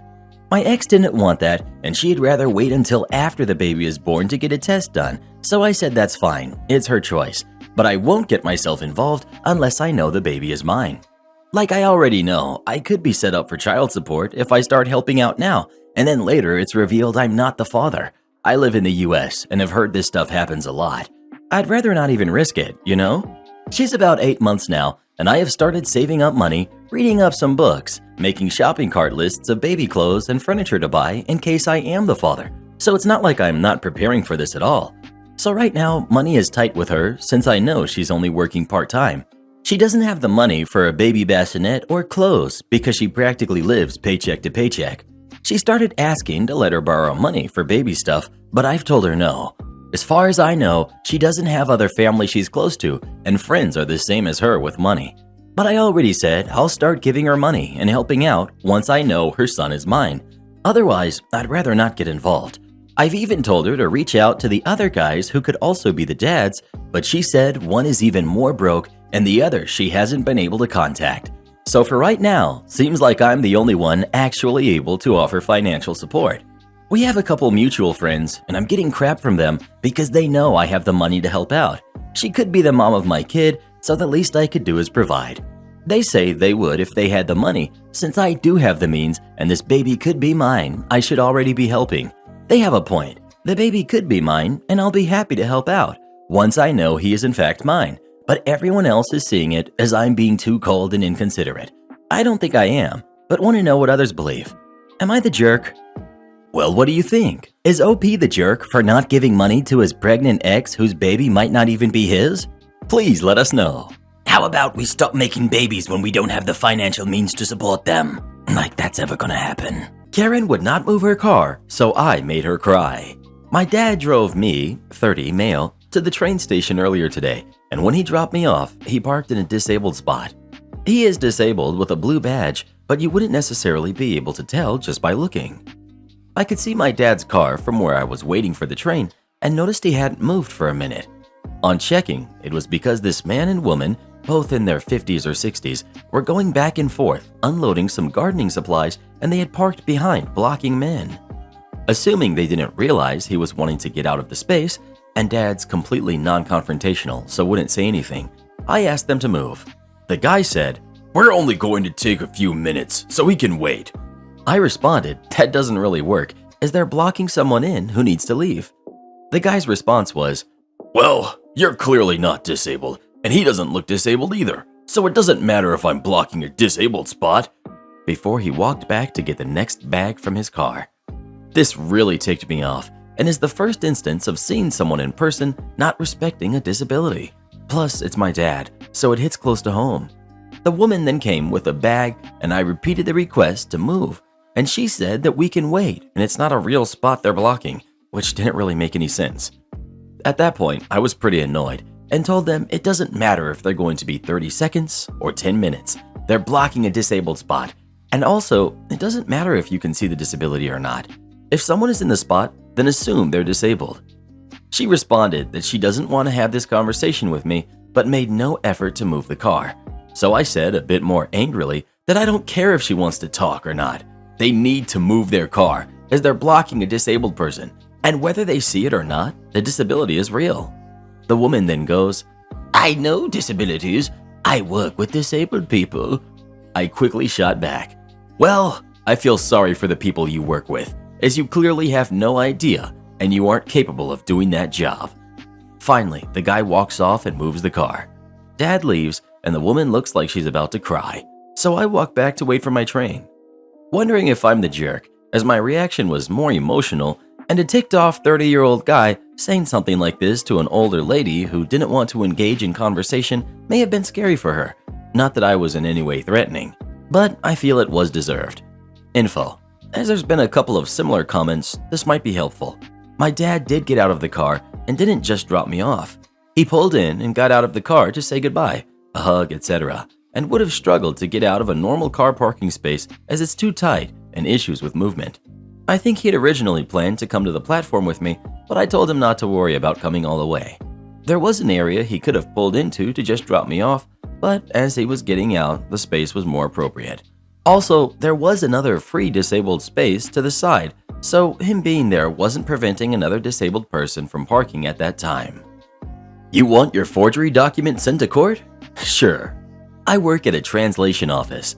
Our job is basically to translate official documents, work certificates, academic degrees, medical papers, etc., to be used in other countries. The whole service is controlled and monitored by the judiciary, and we are basically under their direct supervision.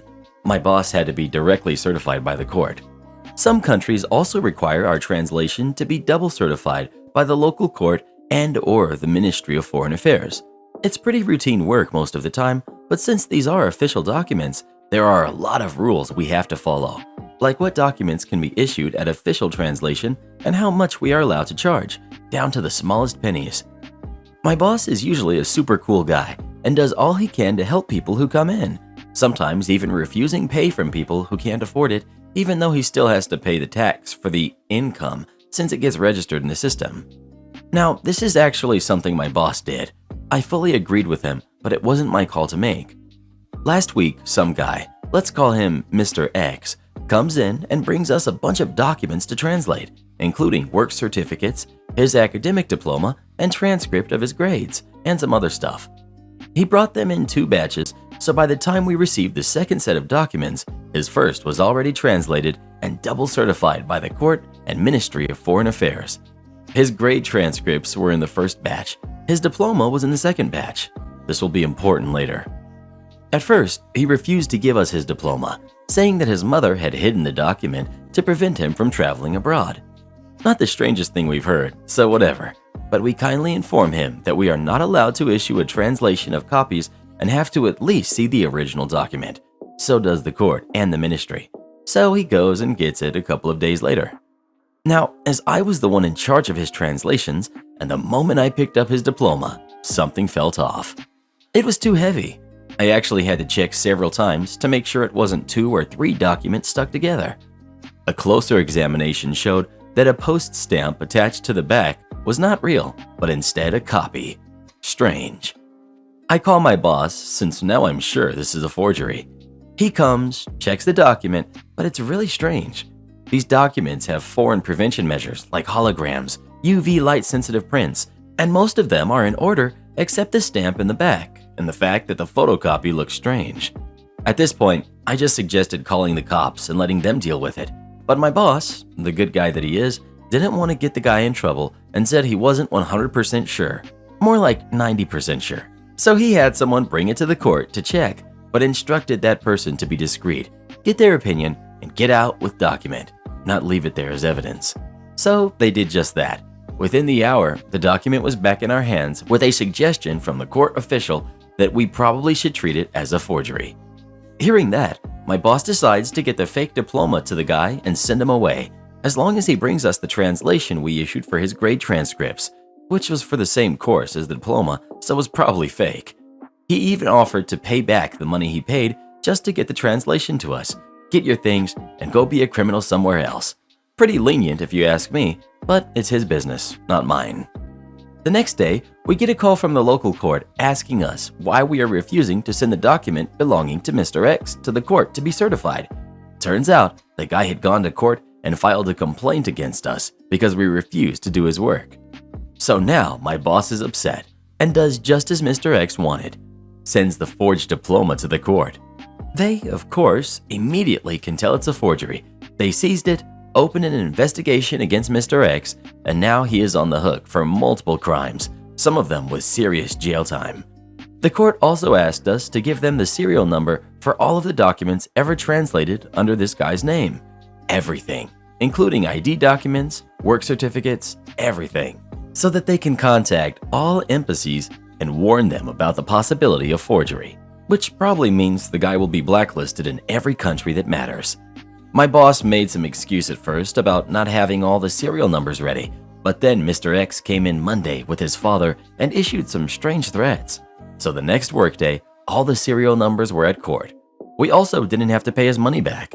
And to think, had he just done as asked, he wouldn't have been on the hook for so many crimes, and he would also have received a full refund. I would still call the police personally, but I have to admit, this was more entertaining. Am I the jerk for getting mad that my parents haggled over my birthday gift? I'm 28, female, and my parents, dad 62, mom 60, always get my brother, who's 26, better gifts than me. For example, last Christmas, they got him a brand new gaming laptop, while I got a couple of books and some Primark clothes. The difference was so stark that even my mom pointed out that my gifts had been so much cheaper. But don't worry, she made up for it by buying me a magazine. A kid's magazine. Yeah. This has been happening since we were kids. It even happened when my brother was making twice as much money as me. For some reason, they dote on him, but give me cheap gifts. My brother has noticed it too and feels guilty about it. He suggested that this year, instead of leaving it up to them, I buy something for myself and then ask them to pay for it. He does that most years. So after making sure my parents were okay with it, I did exactly that. I got myself a pair of off-brand AirPods. They were cheaper than the gift my parents got for my brother's birthday this year, but whatever, it's not about money. It's about getting something that is useful and that makes me happy. Yesterday was my birthday. I opened my brother's present, a book I had been eyeing for a while. He's the best. And then retrieved the AirPods from my bedroom. I gently reminded my parents that they hadn't paid for them yet. And then things got weird. First, they kept insisting that they already had paid me. I had to show them my banking app before they believed me. Why the heck would I lie about that when I've always been nothing but honest to them? Then, when I finally convinced them that they hadn't paid for it, they tried to haggle with me. They only wanted to pay for part of the gift rather than the whole thing, as they had done with my brother's more expensive gift. And they started arguing with each other about how much they should pay. One of them would name a number, and then the other one would name a smaller number, and so on. I found the entire thing so hurtful and offensive that I got teary-eyed. I excused myself and locked myself in the bathroom to cry. When I came out of the bathroom, they clearly felt bad. They told me they'd pay for the whole thing after all, but I left soon after. I was too hurt to stay. I know that what matters is the intent behind a gift rather than the price of it, but it really doesn't feel like the intent behind this gift was to make me feel loved. Am I the jerk for leaving before the birthday party was over? I walked out of my hotel 3 days ago, and now a significant portion of the staff has quit. I worked as head housekeeper at a small hotel with 5 housekeepers, 5 front desk people, 1 laundry, and 1 janitor. I've been there for 2 years and saw 5 general managers cycle through. A couple weeks ago, the company hired a new GM and assistant GM. Immediately, the new GM demanded I assign more rooms to the housekeepers every day, regardless of how many arrivals we had that day. In my years there, corporate has had no issue with the housekeepers rolling dirty rooms for the next day, but the new GM and AGM immediately started talking about expectations and reputation. I told my GM that working at that hotel sucks, and that if it gets any less convenient, people will leave. 3 days ago, we had 80 checkouts between the 5 of us. There were 13 rooms assigned per person, 6 total check-ins, and 9 rolled rooms. The AGM demanded the housekeepers clean the 9 rolled rooms. When the housekeeping team learned of this, we all walked down to her office and tried to appeal to her reasonable side. We'd had over 50 clean vacant rooms by the end of the day, so what harm will rolling 9 do? She was aggressive, dismissive, and disrespectful. interrupting everybody who voiced their concerns. This was the final straw. We've needed new vacuums for over a year. The housekeepers have been expected to pick up the slack of laundry, janitor, and breakfast since lockdown started. They took our lockdown hazard pay away after 1 month. I spent an hour in the dirty room I was working on, fuming with anger. Finally, I walked to my cart and picked up a single die sitting on it. If it rolls even, I'll stay. If it rolls odd, I'll walk out. I rolled a 1. I said goodbye to all my coworkers and pleaded with them to not let themselves be exploited. Then I walked down to the front desk where the AGM was working. The exchange went as follows. Me: "Hi, do you know how to roll rooms on the computer?" AGM: "Yes, I do." "Good. Can you roll these 12 rooms? I'm leaving." "Okay." Hey, at least I got my single arrival done. Fast forward to today, when my friend/former coworker messaged me. One of the remaining housekeepers put her 2 weeks in. She gives her friend, another housekeeper, a ride to work every morning, so she will likely quit as well. One of the front desk girls walked out, and another put her 2 weeks in. One of the guys at the desk has been talking about leaving too. 2 of my friends are housekeepers, and they will be making demands to our new GM because she is absolutely done for if anyone else quits. Nobody wants to be a housekeeper at our hotel. The college kids in town can't do it because of the shift, and all of the other young people are making pizza for less work and more money. I'm not going to lie, this is incredibly satisfying. I've wanted to leave that place for a year, and I fantasized about quitting and starting a chain reaction. It's finally happened, and I feel like a little bit of justice has been administered against a company that's proven over and over that they don't care about their workers. Edit: they just fired one of my friends, and I'm guessing the other will either be fired too or walk out. He said the 2 of us were the only thing keeping him there. Edit 2: my other friend has been fired. They are down to 2 housekeepers. Edit 3: my friend talked to one of the front desk ladies who hasn't put in her notice yet after he got fired, and she said my friends and I were the only things keeping her there. She's most likely going to leave too, which would make the total 4 housekeepers and 3 front desk workers. Am I the jerk for not letting my husband go on a postponed bachelor party trip? One of my husband's closest friends got married in a courthouse ceremony last year. They debated postponing their entire ceremony, but decided to just do a courthouse wedding to save money. They threw a smallish reception-like party in their backyard to celebrate with friends and family instead. Since they also both had to cancel their bachelor and bachelorette parties, they decided to use some of the money they saved from the wedding to go on trips with their friends. My husband's friend decided he wanted to go to Vegas. He sent out an email to everyone invited detailing the trip.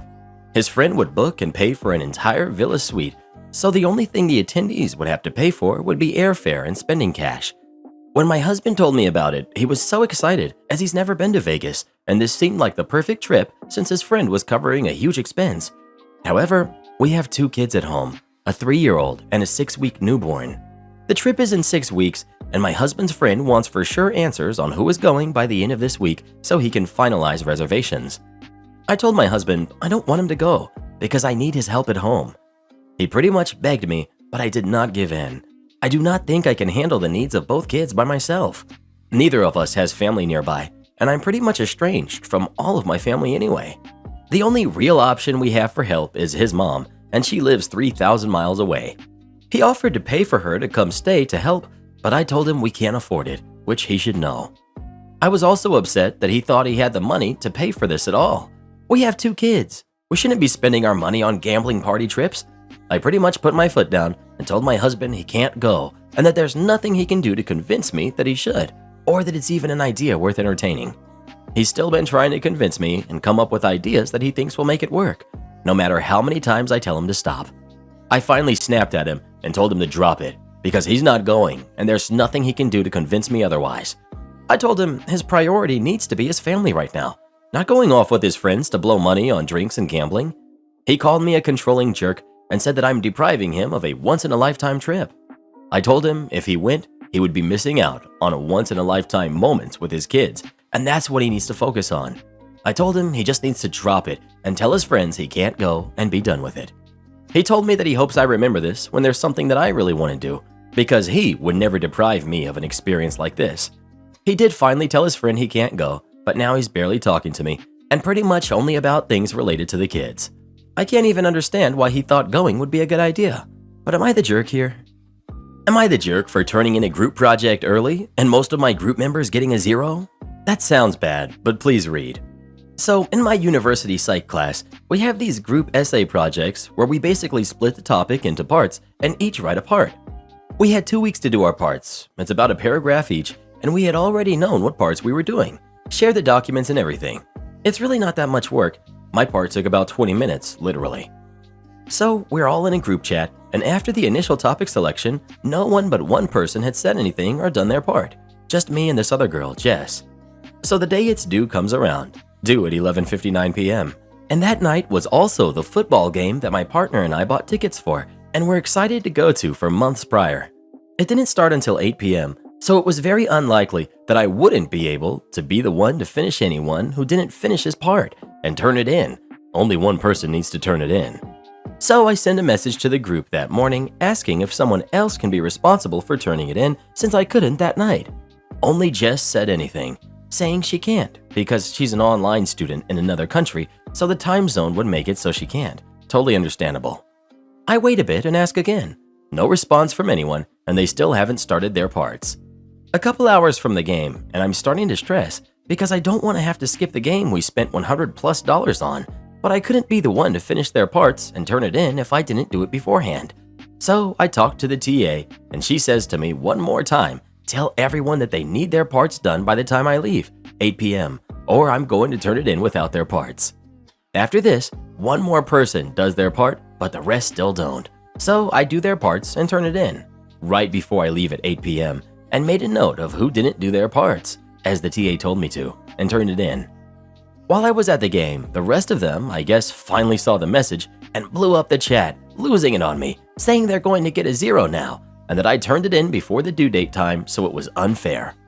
When I saw this, I said how that's what the TA told me to do, and that they had 2 weeks to write one paragraph, and that I had been asking for 12 hours prior if anyone else can just be the one to turn it in, and no one said anything. If anyone just offered to turn it in, I wouldn't have had to turn it in early at all. They said they're going to talk to the TA and that I'm a try-hard jerk. The TA is on my side, so I'm not going to get in trouble, but am I the jerk? Edit. This keeps getting brought up in the comments, so I'm going to add it here. The professor has also been contacted and he agreed with the TA's judgment. Also, from the beginning, they had the option to turn in their part after I turned in ours at 8 p.m., but didn't. Probably should have mentioned that in the original post, but again, they had the entire deadline, 11:59 p.m., to get full credit for their part. Oh, how I always despised group projects. You're preaching to the choir, Reddit boy. I despised the teachers who assigned them. Am I the jerk for telling my brother-in-law to leave after he kept handing out his wedding invitations at my wedding? My wife's brother, male 37, and I, male 33. I don't call him brother-in-law for reasons. He's a doctor and takes pride in his line of work and treats others as less than. Admittedly, he's civil enough to be around. He's a dad to a 16-year-old daughter. He's engaged and was supposed to get married last month, but postponed because he had a fight with his father-in-law. He got involved in our wedding by criticizing the rules we had from the food, menu, who should and shouldn't attend according to his prestige, and also started sulking because he wanted his fiancée to be maid of honor, but my wife and I didn't agree. Days before this wedding, he came to us and asked if he could announce his wedding date before the ceremony begins, but I politely said no. He said fine and dropped out. At the day of the wedding, he showed up with his fiancée and daughter in the middle of the ceremony and didn't even sit. He just started going around shaking guests' hands and handing them small cards, which turned out to be his wedding invitations. I was upset, but couldn't interrupt the ceremony, but obviously people were distracted, which was awful. The ceremony was over, and he was still handing out his wedding invitations and talking about how his wedding will look like from the atmosphere to the venue, etc. Basically, putting my wedding down in every way he could. I walked straight up to him and asked what he was doing. He looked at me from head to toe and started laughing quietly, saying, "I'm sorry, my God, that suit," while staring at it. I told him going around handing guests invitations was not acceptable. He said, "This wasn't about you. Please don't be offended. Everyone here is family." I told him he was disrespecting my marriage and my wedding and my guests by doing that. He blew up and listed all the things I didn't consider, like letting his fiancée be the maid of honor, letting his daughter sing with the band or karaoke, and now creating a problem over him handing guests invitations. He then literally asked, How dare you make today all about you? Do you own Wednesday? I lost it on him and told him to leave immediately. His fiance and mother-in-law came and tried to get me to drop it, but I told him to leave right then.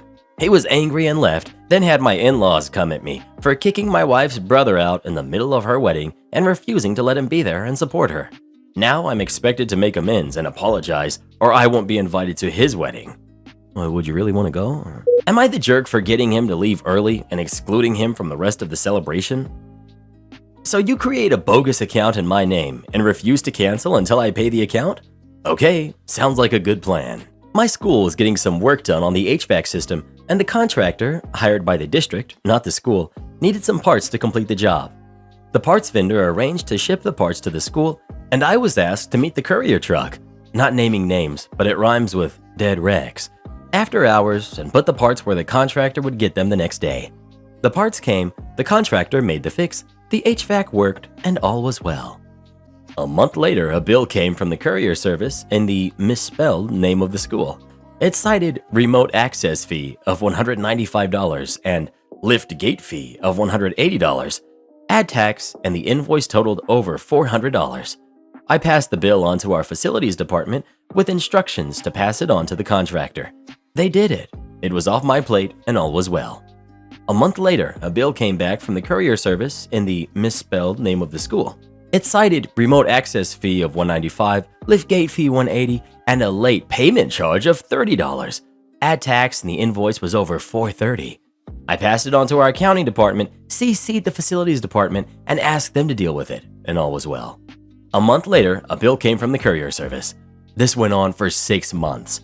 Facilities didn't want to deal with it. Accounting didn't want to deal with it. The solution was for me to call and try to get the bill canceled. Gritting my teeth, I called their billing department and spent the next 10 minutes arguing with a thoroughly unpleasant collection guy. He explained that due to the difficulty with the delivery location, they opened an account in our name and issued the bill. He grew increasingly belligerent and insisted I pay or he would send it to collections. Despite this being a meaningless threat, I agreed and hung up. I went to my secretary and asked her for a check and the amount of the most recent invoice. I then asked her to open an account in the name of the courier service and created a account disputation fee in the amount of $400 and a telephone argument fee in the amount of $600 and referenced the account number on their invoice. I sent the check to their collections department and the invoice to their accounts payable department, and all was well. A month later, a letter came from the courier service. They canceled the invoice. Karen demands I edit her music videos without being paid. I end her career instead. I, female 20, have picked up a few skills over the lockdown since there was a lot of staying at home. One of the skills is video editing, like After Effects and Premiere. I had a fair share of hours learning and improving these things and learning from tutorials. Well, a friend of mine heard that I edit, saw a few of my fandom edits, liked them, and wanted me to edit a music video she made. She wanted to send it to one of those music companies and release it. The video was around 3 minutes and 20 seconds long and mostly done outside, so I knew it would take a lot of work correcting everything so it looks pretty. She told me she wanted it done like a fandom edit. I agreed since I cut videos for friends a lot. Well, in the middle, I realized it was way more work than I expected. I think even the first 20 seconds took me about 4 to 5 hours or so. So at some point, I asked her for pay, like €4 an hour since I'm not a professional and I was still a lot on the side. She said no, she doesn't have money. I felt the no money part and told her she doesn't have to worry. Well, at some point, I just finished the thing. I felt bad because it was obvious I put more effort into the beginning than in the rest, but I do have a real full-time job, so I sacrificed a few of my weekends for this. She was livid and told me to redo the last part. I agreed to redo the point she wanted. This happened a few more times, then I asked her to go in Discord for me so she can tell me what was wrong. She declined since she doesn't know anything about this stuff. At this point, my boyfriend got to know about all of this and told me to cut it off, discussed it, and in the end, I told her I wouldn't do any more work for her, and if she wants something done, she should hire someone professional. She called me crying and told me that I need to finish this. It's the most important thing in her life. I was done with this at this point and hung up. I went to the computer and deleted all versions of the video I had at Dropbox and at my desk since I was so angry. Well, turned out she didn't save any of the video, only the raw cut from the beginning. She tried to reach me through my friend, and I said I deleted it, and my phone blew up. Messages from Instagram came in insulting me, and they even reported my edit account. It's still there, luckily, but I was checked from Instagram. I later heard the company wasn't interested in her. My boyfriend said I shouldn't feel bad. My friend said she was crappy, but I shouldn't have deleted everything. And the other said I owe her because I agreed to do it and that I'm the worst. I do realize that I shouldn't have deleted the videos, but I kinda don't feel 100% like the jerk since she didn't save anything, only maybe 80%. So, am I the jerk? Am I the jerk for saying it's not my problem that some of my friends chose bad husbands and I'm not going to punish mine because of it? To start off, we need to go to the before times, before lockdown times, about 6 or 7 years ago. Right after my husband and I got married, he would always have guys' night on Friday night. I'd always have ladies' afternoon Saturday afternoon. This continued until we had kids. It didn't stop. No, we just waited a few months until the kids could stand to be away from one parent for half a day, then the other on the next. Yes, both of us kept our day off because my husband is an actual attentive, good father and a good husband. Once my lady friends started having kids, they'd join in on our afternoon less and less, and more sporadically. Yes, their husbands, well, the ones that had a night, had guys' nights, still went almost every week though. When the lockdown started, all of them mentioned, in our Zoom chats or text chats, etc., how nice it was to finally have more help around the house. The same thing I've had since day one, but I didn't want to brag, so I mostly kept quiet. Now with the rollout, and over half of my friends, as well as myself and my husband, having got it, everyone is starting to talk about getting back into their normal hangouts, and some have already started. Since many of my friends have gotten used to having an attentive father for their kids for the first time ever, a lot of them are trying to stop everything from going back to normal. So now they are trying, and mostly succeeding, to get our wives group to agree to tell their husbands we all want their guys' night out to end, so things won't go back to how they were before. Thing is though, I am 100% against that for my husband. He's a great dad. He deserves a break. He makes sure I get my weekly break too, when it's safe anyway. Plus, I love our mommy-only Fridays that I get with my babies, just as he does his daddy-only Saturday afternoons. And beyond that, like I said, I already had a good husband and my kids already had an attentive dad. We don't need a lockdown to get things right. Even most of the women that have good husbands are agreeing to this to present a unified front, and because some of them don't trust their husbands with a guy's night, even if he is otherwise good. They keep trying to pressure me into joining, but like I said, I like how my life was before lockdown. I like our balance. I like us both getting some downtime. So I kinda snapped. I got sick of their pressuring and said, "Look, I get it. You messed up at picking a husband and a father for your kids, and now the only way to get him to be a good one is to force him. I don't have that problem. I actually chose a good guy. He was an A+ dad and husband long before lockdown. I'm not going to punish him for your mistakes." Most of them are mad at me, but I did get a couple of agreements. It's looking like going forward, my ladies' afternoons are going to be a lot smaller, and frankly, I'm okay with that. But I am worried I may have gone about this the wrong way or even inadvertently made some lives worse. Edit. I have tried more politely telling them no before. Stuff like, "What we have is working for us," and "Gosh, I'm sorry you feel the need to do that. Guess I'm lucky that I don't." They wouldn't stop pressuring me to change my mind until I snapped. Edit 2. My husband doesn't really hang out with most of my friends' husbands. Sorry, I should have made it clearer. He doesn't want our kids to see him with the type of men who are absent fathers. My Aunt Karen doesn't tip, so I refused her Instacart order. I, 23 female, have been an Instacart driver since March of 2020, and it's been a lucrative side business for me. I'm always picky on what batches I accept. Miles driven, the amounts of items shopped, and the overall payout are all important to me. A lot of my earnings are going towards a down payment for a house. My aunt, 37, is a notorious cheapskate, even if it affects other people providing services to her. She will pay what is required, service fees and costs of items, and not a penny more. This includes in restaurants. My mother and other family members are aware of her doing this, but enable it by covering up constantly, like slipping cash to the waitstaff behind her back. I absolutely refused to go along with it. Not sure if this is relevant, but my aunt doesn't get around that well physically, weight and arthritis issues, so being on her feet for a long period of time is difficult for her. She called up my mother and asked if I was on Instacart. She said no. I was in the kitchen eating lunch. She said that she placed her first order excitedly, since first orders have a promotional deal. Mom asked me to log in, and I did. I can see the map of where an address approximately is, along with a few other things before accepting a batch. It was obvious which one was hers. I told my mom I wasn't taking it and that it was a terrible order. High amount of items, 115, and a 15-mile round trip, and no tip. My mom went off on me, saying that she's family and this should be an exception to my standards. I told her that no tip equals no trip, and that was it. My aunt called my mom almost 30 minutes later, whining that nobody will take her order. I took the phone and told her that I saw the order, and if she doesn't want to appropriately appreciate her shopper, then she can go get the items herself. With that said, I took a much better order and walked out. They're both mad at me and said I'm a terrible person for how I handled things. Am I the jerk? Edit. I didn't expect to get all these responses. Thank you so much. Also, would like to add that I am a shopper that always tries to go above and beyond for my customers. Whenever an item is out, I'm texting customers with pictures of the shelves and offering substitution options. I rarely refund items and customers are happy. My rating is a perfect 5-star at the moment. Edit 2. My pay goes like this. Batch pay is $7 or 60 cents per mile, whichever is more. The rest of what I make is tips. Again, thank you all so much for your responses. Edit 3.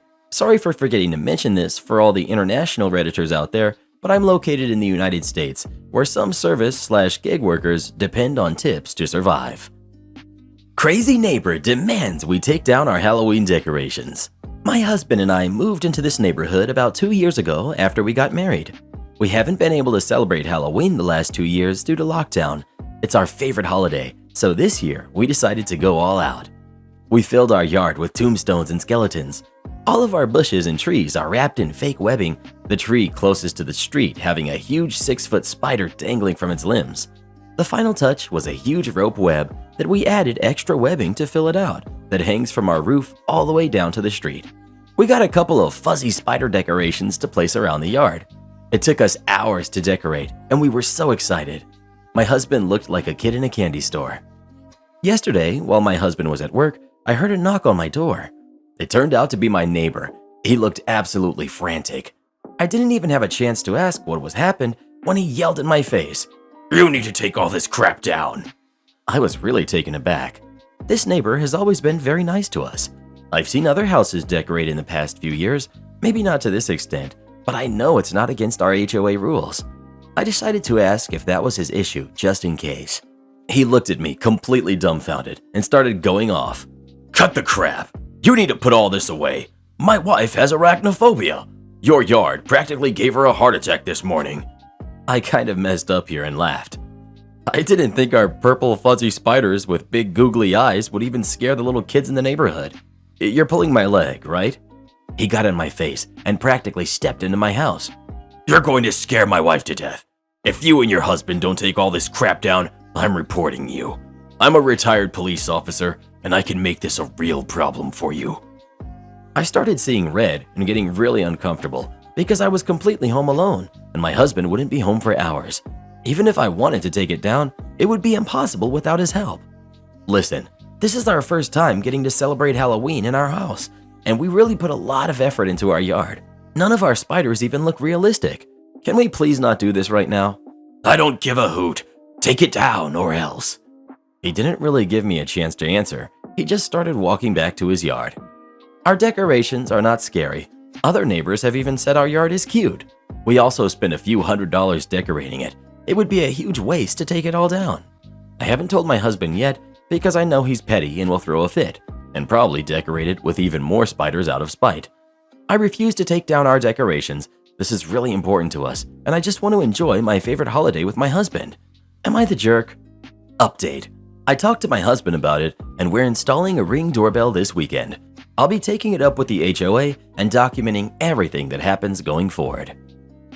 HOA president is a bully.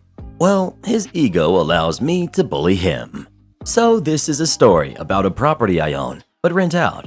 This may sound strange, but I don't think I could afford to live there these days. It's become somewhat exclusive. I guess this could also go in for revenge. I've used dollars here because it's what most people reading this will relate to. This doesn't take place in the US, and I've given an approximate dollar value for local currency.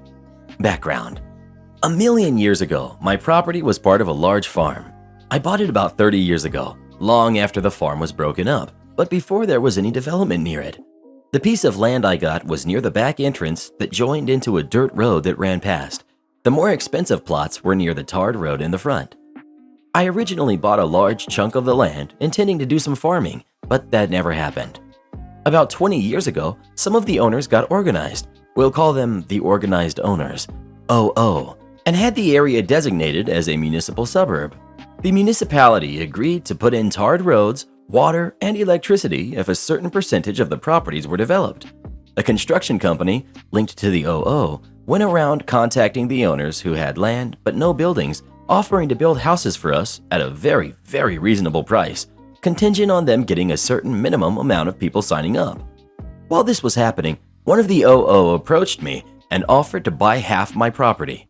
I agreed, and the money I got for the sale, which was about 4 times what I'd paid for the entire chunk of land 10 years prior, combined with a small loan from the bank, gave me what I needed to pay for a house to be built, and it was a fairly large and nice house too. I stayed in the house for a few years, and my mom moved in with me. I had decided to subdivide the property again and build her a house next to mine, but unfortunately, an undiagnosed tumor took her before the house could even be started.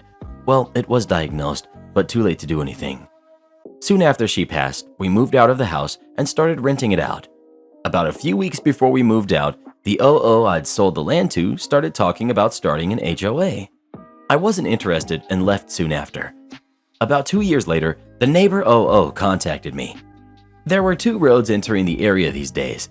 The original tarred road that was near where the farmhouse had been and was entered from a fairly busy main road, and my dirt road back entrance, which was now a tarred entrance from a wide but not very busy municipal road. The HOA was trying to get the old farm road blocked off to improve security and decrease through traffic, and wanted the road next to my property to be the main and only entrance to the HOA community, and they were pressuring me to join. I said no, and I was adamant, and eventually they accepted that, but they told me they wanted to have a sign near the road welcoming people to the neighborhood, and the only practical place to put it was on the edge of my property. They also wanted to build a little guard hut and have a security guard permanently monitoring who went in and came out, and they wanted to build his shed on my property. We came to an agreement where they would mow the lawn and pay the equivalent of about $35 per month in exchange for the land they needed. I was very happy with this arrangement since the property was fairly large, and it didn't really cost them anything since they already had a full-time gardening service servicing the HOA. This all happened over a decade ago. They eventually got the other main road blocked off, and the HOA is paying for Rent-A-Cop to be permanently stationed close to my property, as well as mowing my lawn and paying me enough money for takeaways for the family each month. I'm occasionally contacted by members of the HOA to get me to sign up, but I'm really not interested. My property has been rented to the same tenant for all these years, and everything there is going well for me. Until about 3 years ago, when someone scared the crap out of my tenant's young daughter by making strange noises and firing off near her window 3 or 4 times over about a month. This scared my tenant, and I guess it scared the HOA because they and my tenant contacted me with a proposal. I joined the HOA, and they give me exclusions from the HOA rules, including exclusions from paying the monthly fees, and in addition, they will build a wall around the entire HOA neighborhood, including electric fencing and security cameras. They told me they had wanted to do this for a while, but were unwilling to build the wall on property that was not in the HOA. I couldn't see the downside, and so I agreed. The dishonest dealings. It took a little over a year to build the wall, and everything got completed, which was quite fast. And then, a month to the day after everything was done, my tenant got an HOA warning about his dogs barking. He told the HOA that while the property was in the HOA, it was exempt from the rules. The HOA told him that they had canceled the exemptions and that he had 30 days to comply. He contacted me, and I opened some mail I'd gotten from the HOA. I had ignored it since I was supposed to be exempt from the rules and fees. Man, did I get a surprise. They had retroactively canceled the exemptions and were claiming 1. That I pay late fees going back over a year, 2. That the easement agreed had been canceled, and that they were retroactively canceling it a year back because the HOA contract allowed them to use small unused portions of HOA members' lands for the common good for free, 3. That I refund them the money they had paid for the easement over that period, 4. That I owed them money for the garden service mowing the large lawn, and 5. That I would be fined for each infraction my tenant failed to remedy. This started an expensive process involving lawyers and the court system that ended with a judge telling me that what the HOA had done was mostly legal. They had the right to revoke the exemptions, but that they had to give me a 30-day notice. As I was walking to my car, the neighbor, OO, the one who bought half my land so many years ago, told me that I was stupid to have refused to join when the HOA started, as I could have been a founding member, whatever that means, and that next time I should be sure to understand the documents I signed before signing them. The malicious compliance. Neighbor OO was right.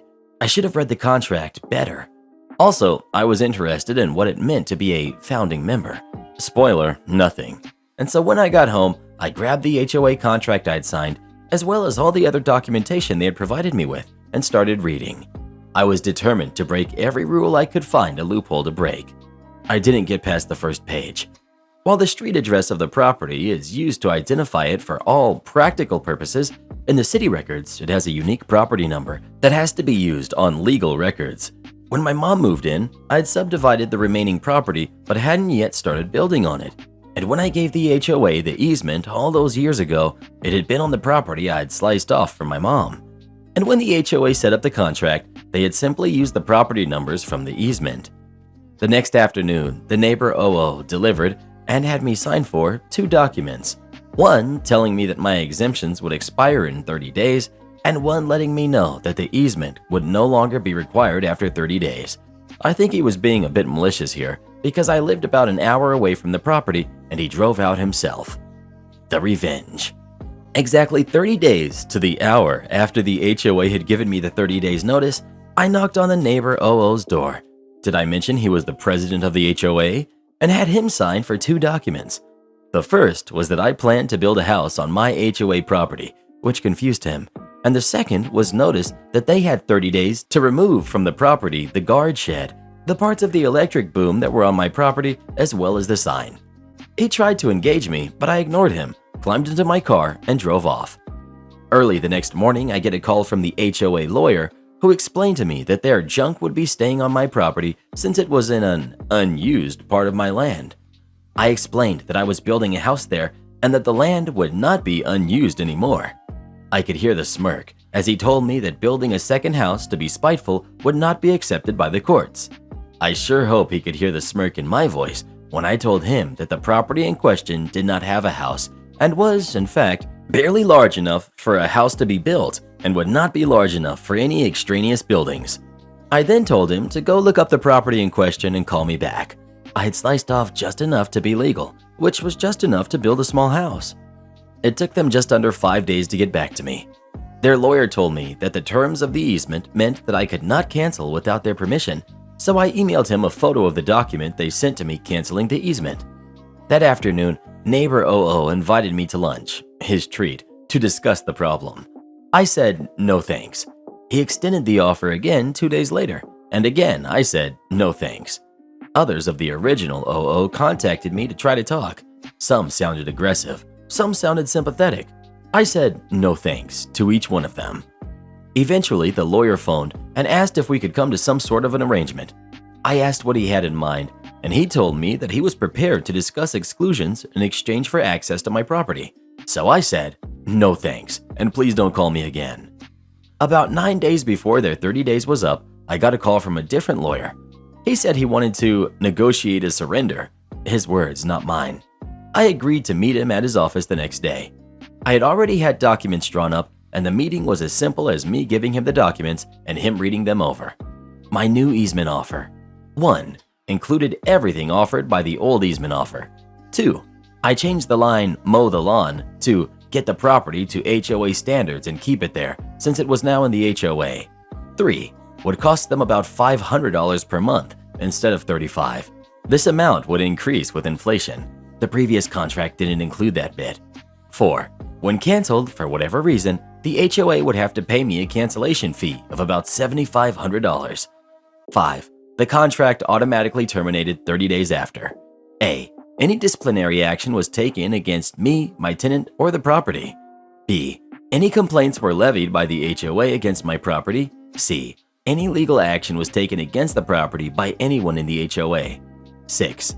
That lawyer who had offered to negotiate surrender would be allowed to mediate any disputes between us at HOA's expense, and that 7. The HOA would pay all my legal fees if any legal action was taken against me.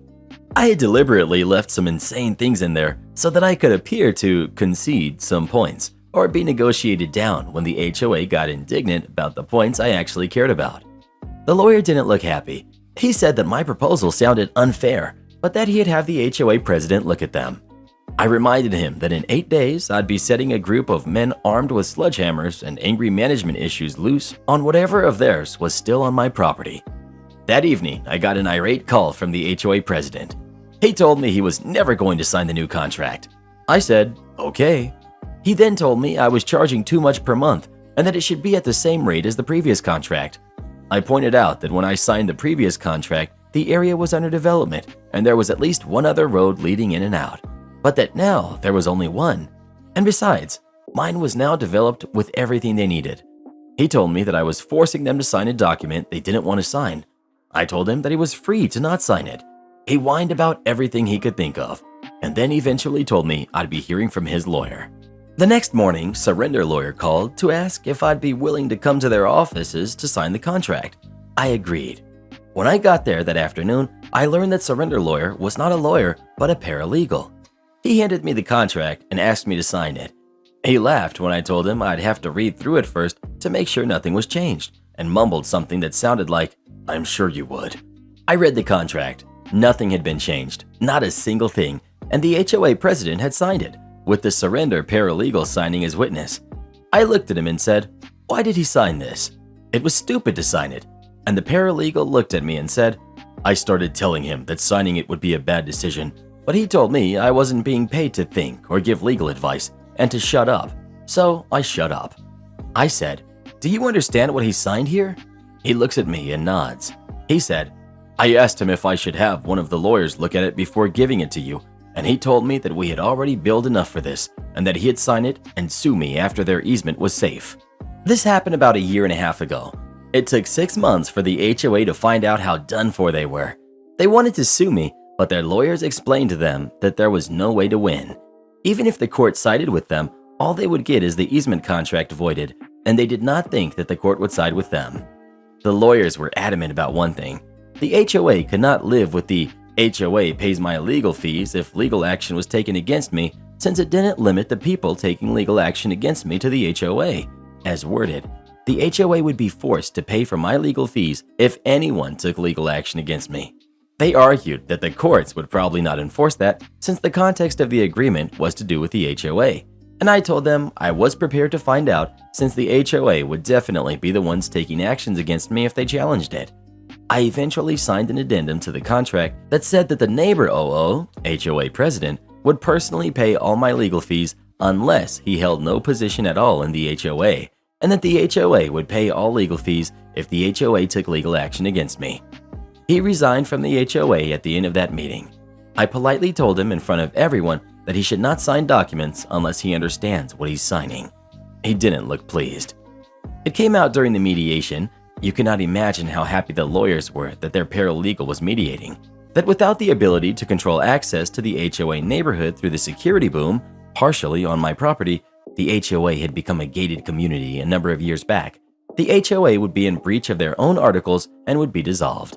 I also learned, should have been obvious to me, that all the security cameras were wired and all terminate in the guardhouse/guard shed. So basically, it was my way or the end of the HOA. That first mediation was really quite funny. My paralegal looked more than a little glum as we assembled and he called everyone to order. I suspected he had been told to work against me, so I took the initiative. I reminded everyone there that I had agreed to let paralegal mediate, but that I had agreed to no arbitration at all. If I didn't feel like the proceedings were fair, I'd leave and they could go ahead and sue. Paralegal brightened up and things actually went quite well. I'm writing this after getting home from the latest mediation. I built a paddling pool for the neighborhood dogs, as in I made it myself. I dug a hole, packed it with stone, and added a concrete finish. It was my first attempt, and if I say so, it looked, well, terrible. The HOA called for a mediation meeting, what they do now instead of taking official action. I've declined their mediation requests in the past, in which they told me, as nicely as they could, that the paddling pool was an eyesore right at the entrance of the HOA. I asked them to create a list of what needed to be fixed and how it needed to be fixed to give to me at the next meeting. The list was extensive. It basically required the pool to be rebuilt from scratch. I asked them if there was any way to reduce costs on the work they needed to get it up to HOA standards, and they assured me there was not.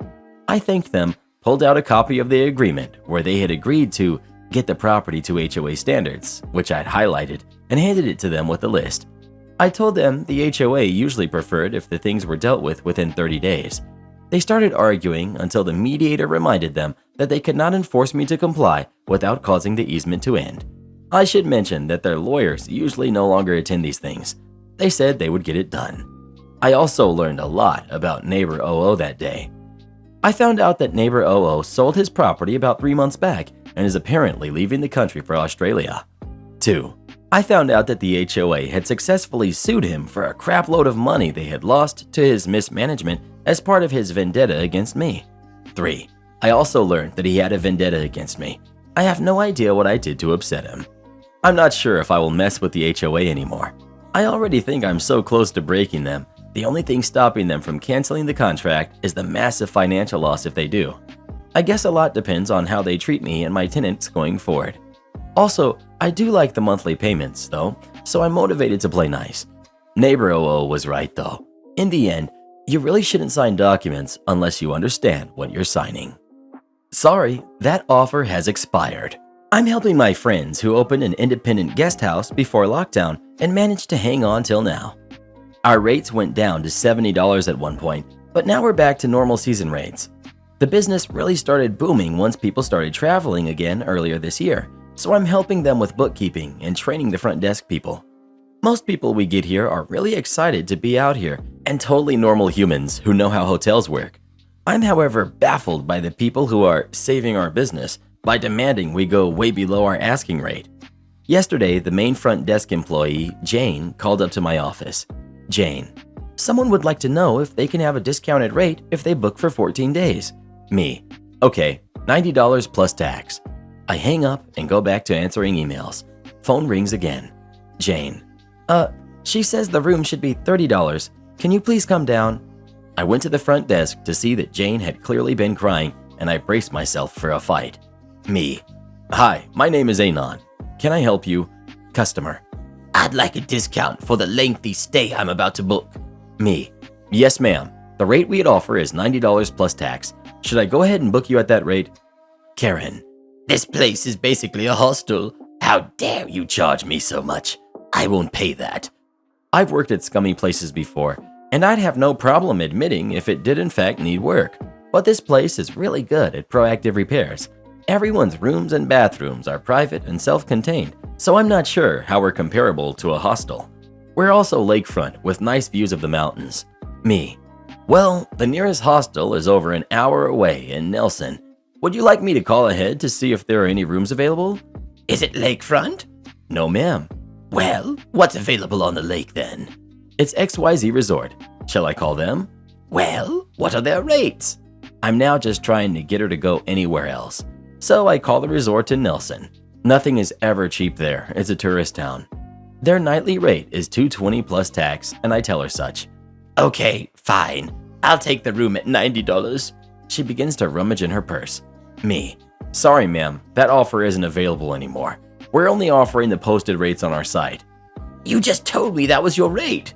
Yes, and you declined the room at that price and didn't proceed with the booking. So now the rate is our posted rate. Shall I book you at that rate? This went on for a bit, but I gave up and gave her the owner's number and told her because of lockdown she couldn't wait in the lobby as she was threatening to sit there till she got a room. She left the lobby stomping like a kid. I have no idea where this lady ended up booking, but I feel so sorry for them. Edit. Please stop DMing me telling me that I'm a jerk. Sorry you've had to accept getting yelled at your jobs, but we don't accept these kinds of guests who are demanding to pay a rate we've never advertised. Hold on. Did you miss the part where you are in my driveway? I live right between a town that has several major roads and a town that once a year hosts a regionally major fair. Animals, tractor pulls, smashy cars, live music, and fried everything, etc. My road connects the two parallel roads that join the two towns, so it's the start of a magical week full of idiots trying to find a non-existent shortcut and dumping their trash at the end of my driveway. First day of the fair, meaning tomorrow is when I'll find the traditional Chinese takeout box filled with trash. I'm venting my rage at an old tree stump by my driveway when, lo and behold, an intrepid, middle-aged seeker of the Northwest Passage sails towards me in a particularly crappy Ford Ranger. Idiot. Hi! Me, still swinging my axe. If you're going to the fair, this isn't the road you're looking for. You should head back. Guy. No one ever tell you should look at people when you're talking to them? Me, realizing he's one of those types, and I take a break. Nope. If you're going to the fair, this isn't the road. Guy. Okay. So how do I get there? You should probably go back the way you came and get back in line. No, I was already there. I mean more like a shortcut. You, do live here, so you know where those are? Me. Oh, that one. Yeah, you want to turn the other way out of the driveway. There'll be another line of cars. Get into it. Wait, what? No, I was already there. I mean a faster way to get to the fair. Me. Look, friend, there are two exits off this road. Pick one, get in line, you'll get to the fair. Guy. Wow, what's your problem? You're not very helpful. Me. It's not my job to help you. I told you what you need, now please leave me alone. Guy. Excuse me? I just want some information. Why can't you just help me? Me. I did. Or what do you want me to do? Rearrange a road for you? You can't talk to me like that. Why not? I don't know you, and I don't want to. Get out of here. What did you just say to me? I'm just asking you for help. And I told you what you need to know. Kindly, go away. What the heck did you just... Hold on. Did you miss the part where you are in my driveway? I'm not the fair's help desk, and I definitely don't owe you any favors. Go away. I don't know if it was what I said, the fact that I was slowly losing my temper and still holding an axe, or the siren song of flags and bacon-wrapped Oreos calling him, but that's when the spell broke. The idiot proceeded to gawk at me, then threw his truck into reverse and went tearing back up my driveway. He almost lost it and would have hit the edge of the fence if someone else hadn't taken it out the preceding year.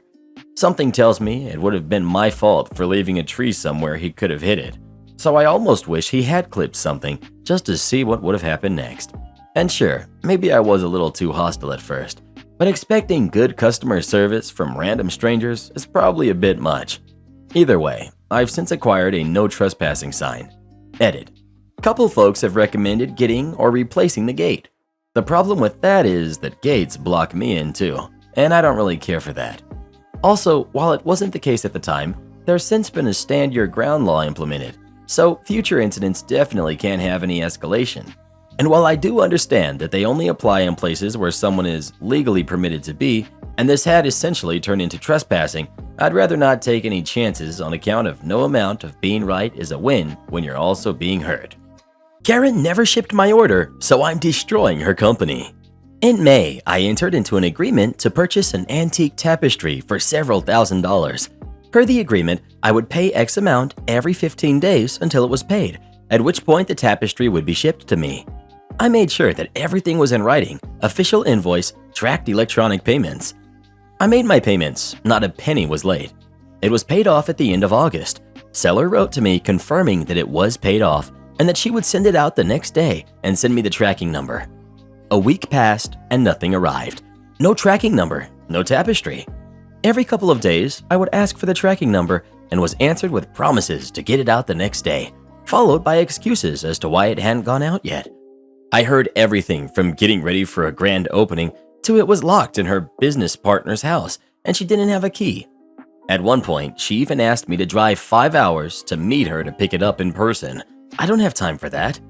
At the end of September, after a month of broken promises and flimsy excuses, I requested a refund. which she didn't even acknowledge, but promised to get it out the next day. Today, a week into October, I called my card company and asked for a reversal, as I was near the cutoff to file a claim for the first payment. I filed the invoice and submitted the entire string of conversations. My card company agreed that this was a breach of contract and started the process of charge reversal. I contacted the seller one final time to tell them that I was done waiting and had requested a reversal from my card company. Don't send, just forget it. Suddenly, I'm getting photos of her right now with it in her car, not even boxed up, saying she's at UPS, wants to send it out to me right now, and that her company doesn't offer refunds. Sweetie, it's not a refund if you never sent me the tapestry. That's called theft. I held firm and told her that the time to have sent me a photo of it in the car was the day after I paid it off, and the last opportunity she had to correct it was when I first asked for the refund. I told her I would even refrain from leaving negative feedback as long as I got my money back. Now her mom is contacting me, begging me to reconsider, saying they don't have the money to refund, that this is a small business, one of them lost their job, they're the ones who stuck out their necks for me, etc. Not sure how they came to that conclusion, since they have both my money and the tapestry. They don't have the money and I'll tank their business. The mom has even gone so far as to say she'll personally pay for it to be overnighted to me. I am done. I demanded a refund. I lived with super heavy furniture moved out from the walls for over a month anticipating delivery, and I just had it all put back in place. Am I the jerk for insisting on a refund at this point? Well, who do you think is the jerk? OP or the seller? Please let us know. Definitely the seller. Treat your customers like that and you deserve to go out of business. Entitled sister tries to have me arrested, then tries to break in and steal our stuff. We come from a big New York Italian family. My older sister and I are total polar opposites. She was boisterous, very popular, very full of herself, and self-obsessed. Never finishes anything, never finished school, can't hold a job, etc. I, very small, thin, tomboyish, uncoordinated, clumsy, very shy, bookworm. I did not have many friends and usually was wandering alone somewhere or reading. I've had a job since I was 13. Long story, but all ties in as it's only within a few days of it all happening.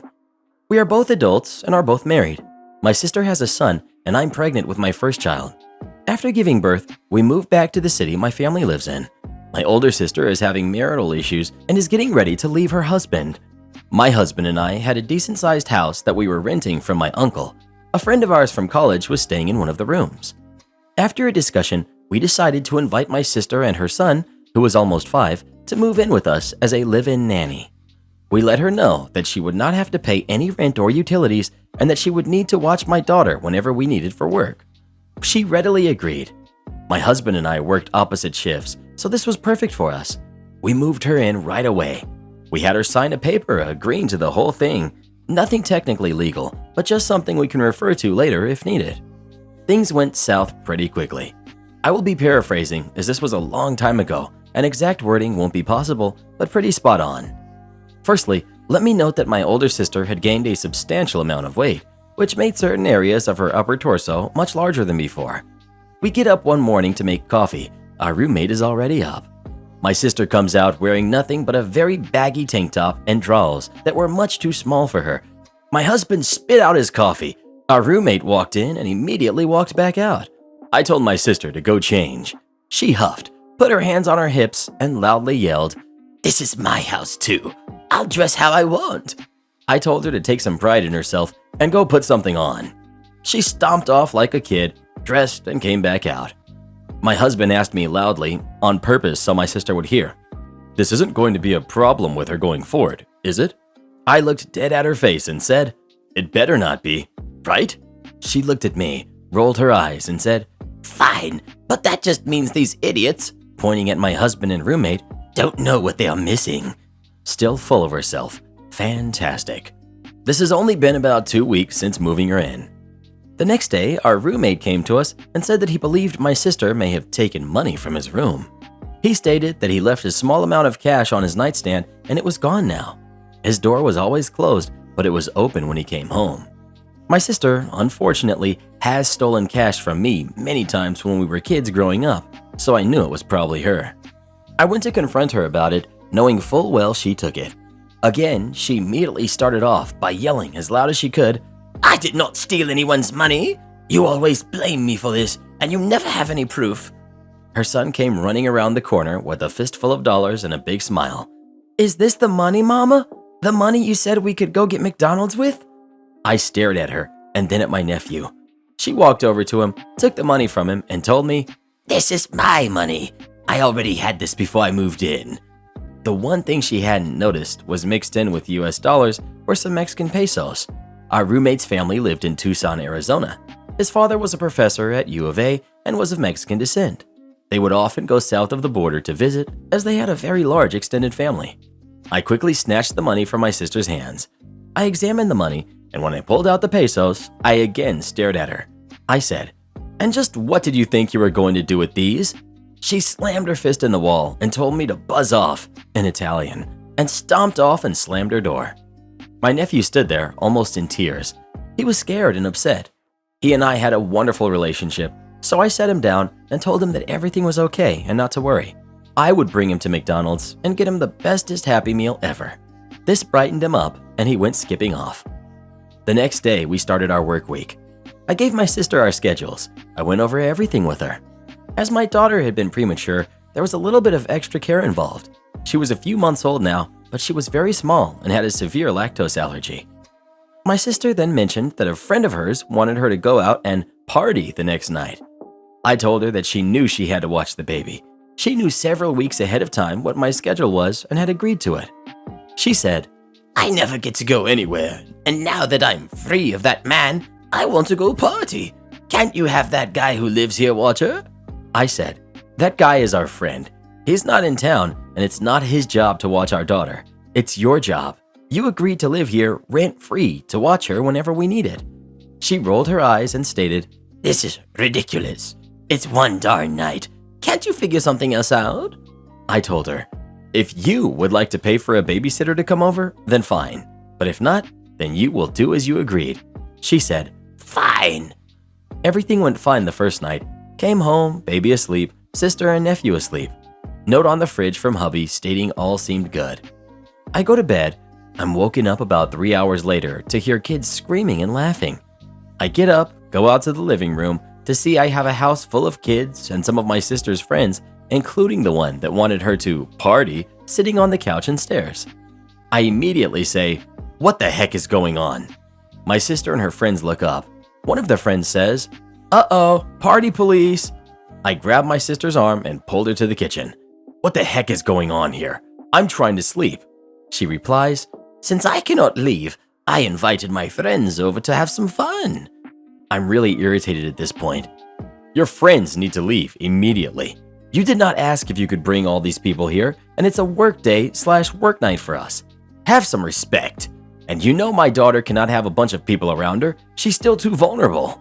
My sister waves her hand and replies, "Oh, give it a rest. She's in her crib. No one is near her. And I need my friends. I need to socialize. I haven't been able to have fun in years." I insisted again that her friends leave now. I reminded my sister that no matter what she thinks, this is my house. She stomps off again and asks everyone to leave. I get up to go to work that evening. Everything seems to be fine. My nephew bounces in, happy as always, thrilled with his Happy Meal toy we got him the other day. My sister brushes past me, literally bumping my shoulder. I stare again at her. She mumbles something under her breath and heads to the kitchen. I walk in after her, and she turns and stares at me. She slams a jar on the counter and immediately starts yelling at me. "I didn't know I was going to have to watch your dang kid all the time. I want to go do my own thing." Shocked, I asked her at what point did she not understand that she would be a live-in nanny to watch the baby whenever we were working. She said, "That's not the point." I know what I said, but I didn't think you were serious. I said, "Fine. We'll talk when I get home in the morning from work and figure out where we need to go from here." I got my things and left for work. 2 hours later, I get a call at work from someone identifying themselves as a police officer. They're asking me to come home due to an incident at the house. I arrive about 30 minutes later and see 3 police cruisers, lights on, several officers milling around my home. My older sister standing next to an officer, talking, and my roommate, who appears to have just come back from out of town, talking to another officer. My husband also is now arriving home from school. A police sergeant walks up to me, asks my name. I let him know who I am. He asked me to follow him over to where my sister is. While following the officer, I notice a few dozen yards away, the friend my sister wanted to go party with parked in her car watching. The officer directs me to where my sister is. I wander over, and immediately my sister starts yelling at me. "How could you do that? How could you just leave her like that? What is wrong with you?" I stand frozen, not understanding the situation yet. The officer looks at me and asks where I've been. I tell him I was at work. The officer asks if I make it a habit to leave my infant alone at home while I work. It finally dawns on me what's going on. I tell the officer, "Absolutely not. Never. My sister here was hired to be our live-in nanny and was to be watching her tonight. She watched her last night as well. She has the schedule in detail, and we have discussed everything at length." My sister immediately shouts, "That's a lie. I had no idea you were going to work. I was leaving with my friend to go out for the night when I heard the baby cry. I had no idea you left her here. I figured you guys had gone out for the night." Our roommate and my husband join us. My roommate says he came home to find my sister on the phone with the police, accusing me of abandonment. My sister's friend was in the house telling her to hurry so they wouldn't miss the drink specials at a local bar. My husband goes in the house with an officer, shows him our work schedule on the fridge, my sister's room, and the baby's crib in her room. He then shows him the paper we had her sign with all the agreed to info. Another officer goes over to the car parked down the street and tells the friend to come over. The officer starts to question the friend about the phone call. My sister immediately starts yelling, "She has nothing to do with this. She was here to pick me up when we both heard the baby crying." I tell the officer that this is par for the course with my sister. She made all this up. My sister again starts screaming at the top of her lungs, "This is all a lie. I don't know what she's telling you, but it's a lie. I had no idea the baby was here alone," and starts to fake cry. And just as things seem ridiculous enough, my nephew is brought out crying and telling the officer holding him, "But mommy said it was okay to leave the baby, that auntie would be home soon, and we were going to go out." I started to laugh. I almost bent over laughing as my sister reached for her son, saying, "He doesn't know what he's saying." My nephew said, "Mommy, don't lie. You said we were going to go play." That was awesome. The look on her face and the officers' faces were priceless. My sister had fabricated this ridiculous story and called the police, all so she didn't have to work and could go out drinking. The crib was in her room. The work schedule and the signed paper, plus out of the mouths of babes, my nephew telling his mommy not to lie in front of half a dozen police officers. I was upset, but I was laughing. The officers were upset now too, realizing the situation. I told the officers I wanted my sister off my property. She was not on the lease. They escorted her in the house, had her pack up the few belongings that she came with, which wasn't much, just clothes, hygiene stuff, and a few personal knickknacks. I walked up to my sister with a signed agreement, tore it in half, and handed it to her. I told her that she was never welcome back, and I wanted nothing to do with her ever again. She could go with her friend. She was escorted off the lawn. I told the officers I didn't want to press any charges. She had no money and nowhere to go other than her friend. That was more than enough. The police eventually leave. My husband, roommate, and I go sit in the living room staring at each other. We have no words. We just sit for a while. The next day, husband is off at work, roommate is sleeping in. I take baby to go to a doctor's appointment and the grocery store, then to stop at my dad's place for a brief visit. I left a note on the fridge letting my roommate know where I was. Just as I arrive at my dad's, he jogs down the hallway and says, "Better go home, your roommate just called." It takes me about 15 minutes to get home, and standing in front of the door is my sister, screaming at the top of her lungs with 2 police officers on either side of her. I drive up and get out of my car. My sister immediately tries to rush at me, screaming at me in Italian. The officers stop her.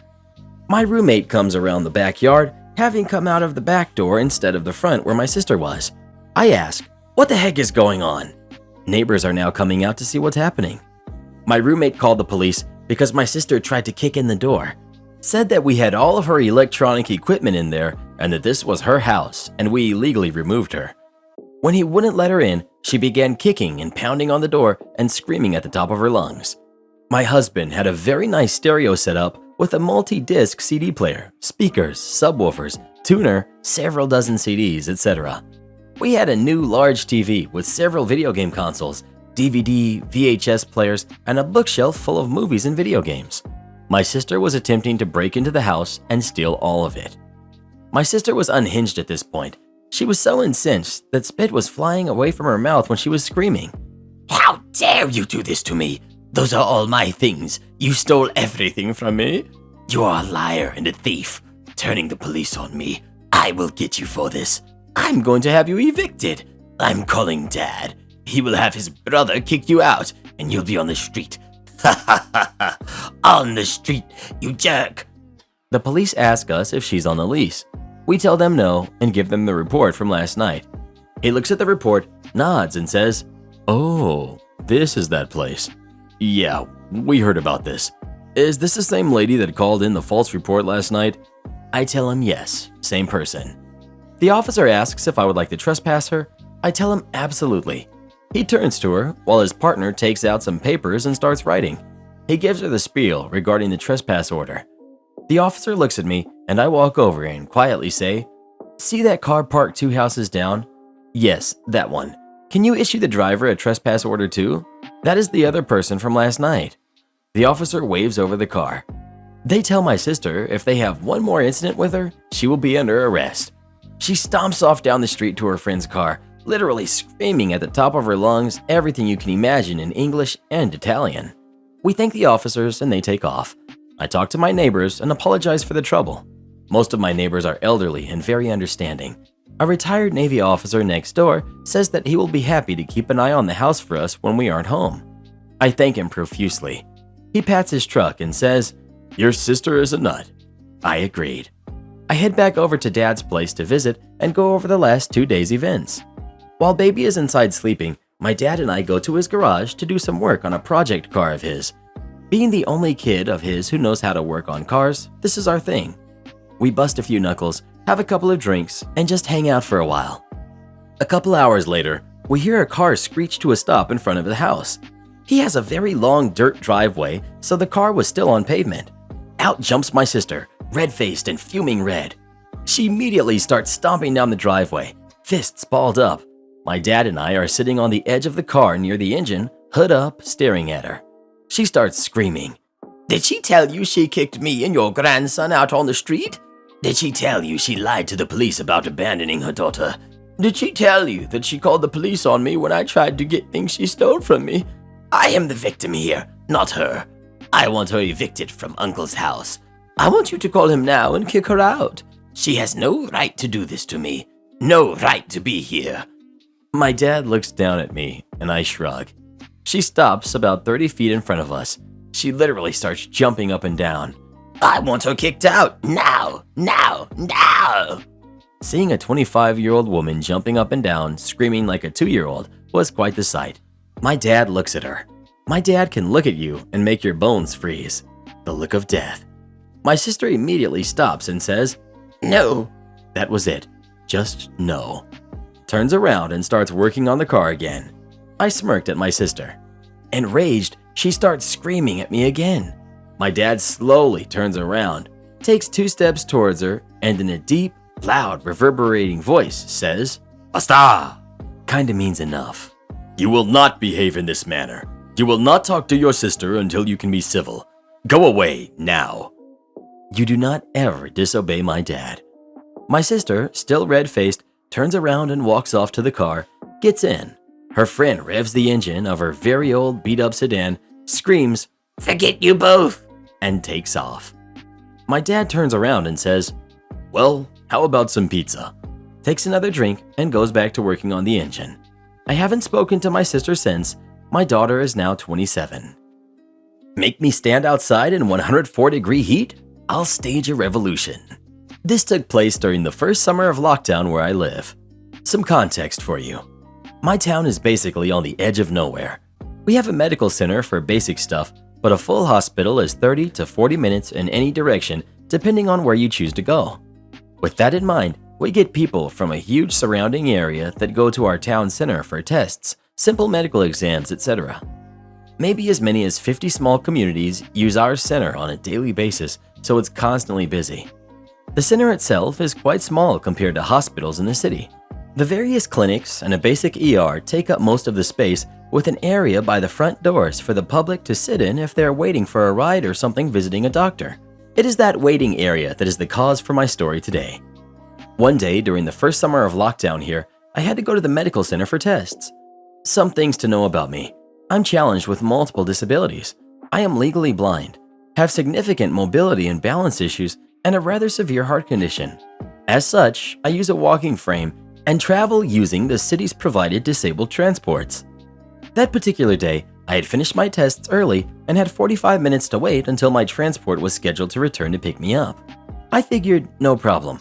I will just sit in the waiting area and, well, wait. I shuffled over to the seats with my walker plainly evident and was confronted by a new sign, staff only. Say what now? I looked around at all the empty seats and vacant tables and turned to the clerks at the entrance. Me. Can I please have a seat in the waiting area until my transport comes back? Clerk, coldly. No, it's staff only. You need to wait outside. Me.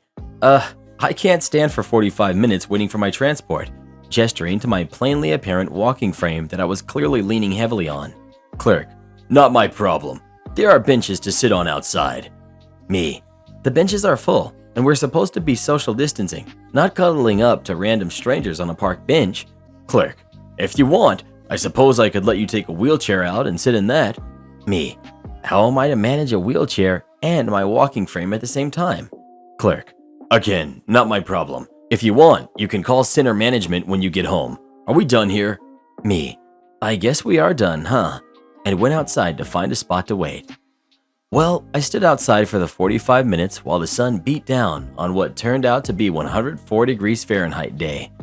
As I stood there, I noticed that there was a line of patients growing steadily longer, also standing outside in the heat, waiting to be let into the building.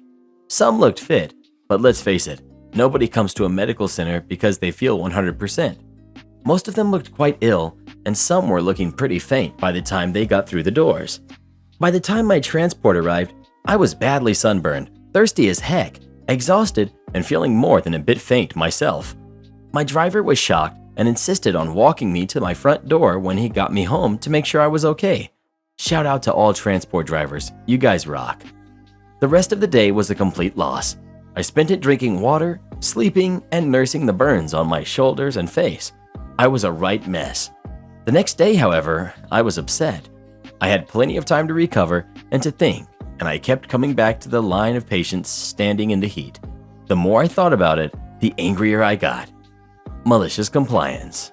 The words the clerk so smugly said, "You can call center management when you get home if you want," danced through my sun-baked brain like a mantra. I called center management. What followed was a half-hour conversation with the sweetest lady. She was so nice and so upset when I told her all about what went on the day before. She was especially concerned when she found out about the line of people waiting outside on what turned out to be the hottest day we had that summer. After our talk, the manager promised to look into it and to get back to me. Now, normally that's sort of a brush off, right? Not so with this lady. 2 days later, she called me back. Turned out she had spent the day before sitting at the clerk's desk observing things that went on. Things like patients being forced to stand in the rain waiting to get into the center, patients being poorly spoken to by the same clerk, and the cherry on top? At one point, a tiny elderly lady tried to sit down in the waiting area and the same clerk ran over and rudely shoved her aside and snapped, "Staff only," with her boss sitting right there. The manager went over, tore down the signs, apologized to the lady, and helped her to a seat, then took the clerk into her office for a chat. The results. The center was immediately restructured. Staff were moved into an unused gift shop. The waiting room was returned to the public, and best of all, the registry desks were removed, so patients no longer had to stand outside waiting to get into the building. I never saw that clerk there again. I know this isn't as exciting as most stories on here, but knowing I was part of making things so much better for so many still makes me happy. Am I the jerk for reminding my husband's friend that I make 3 times his salary? I'm 30, female, and my husband, who's 32, male, has a friend, Mike, who's 36, who fancies himself the Wolf of Wall Street. Mike got some money when his grandpa passed away, $150K, and blew it all very quickly in get-rich-quick schemes, as well as trying out day trading. He's currently working in a call center while still trying to make it big. He has no inheritance money left. The issue is that Mike is really bad at making financial decisions, and so he keeps losing money. But that doesn't stop him from repeating over and over that next year he'll make his first million. He's been saying this for 5 years. I wouldn't mind his attitude as much, except he constantly belittles me and my husband, looking down on us for our car when he doesn't even have one, or saying that smart people work for themselves as a dig to our jobs. He finally made money last week, $2,000, and he came over for dinner. He was on a huge high for making money and was much more arrogant than usual, talking about how he was going to buy a really expensive car and wouldn't be caught dead with the car we own. He then kept saying, "I made $2,000 in 15 minutes. Nobody else at this table can say that." Why are you friends with this guy? He then proceeded to try to give us financial advice, which consisted of him putting down mine and my husband's jobs. He makes the same amount as my husband and way less than me. I got fed up with his attitude and said, "Mike, we didn't make $2,000 in 15 minutes, but I do make $100,000 a year, which is about 3 times what you make, and I never blew $150,000, so I really don't think you're in a place to advise on finances." He stormed out and said I was the jerk. My husband thinks I should have been nicer since I know how he is. Am I the jerk? Well, who do you think is the jerk? OP or Mike? Please let us know. I think the husband's the jerk for not telling Mike to shut his... Am I the jerk for not paying the vet bills after my neighbor's dog ate food I left outside? This week, I, 28 female, hosted a family gathering. The people there were my sister and her family, 4 in total, my brother and his wife, my boyfriend, and mine and his parents. I live relatively out in the country, so it's not exactly common for whole properties to be fenced. Usually it's just fences for animals. Since it was nice out, we ate lunch outside.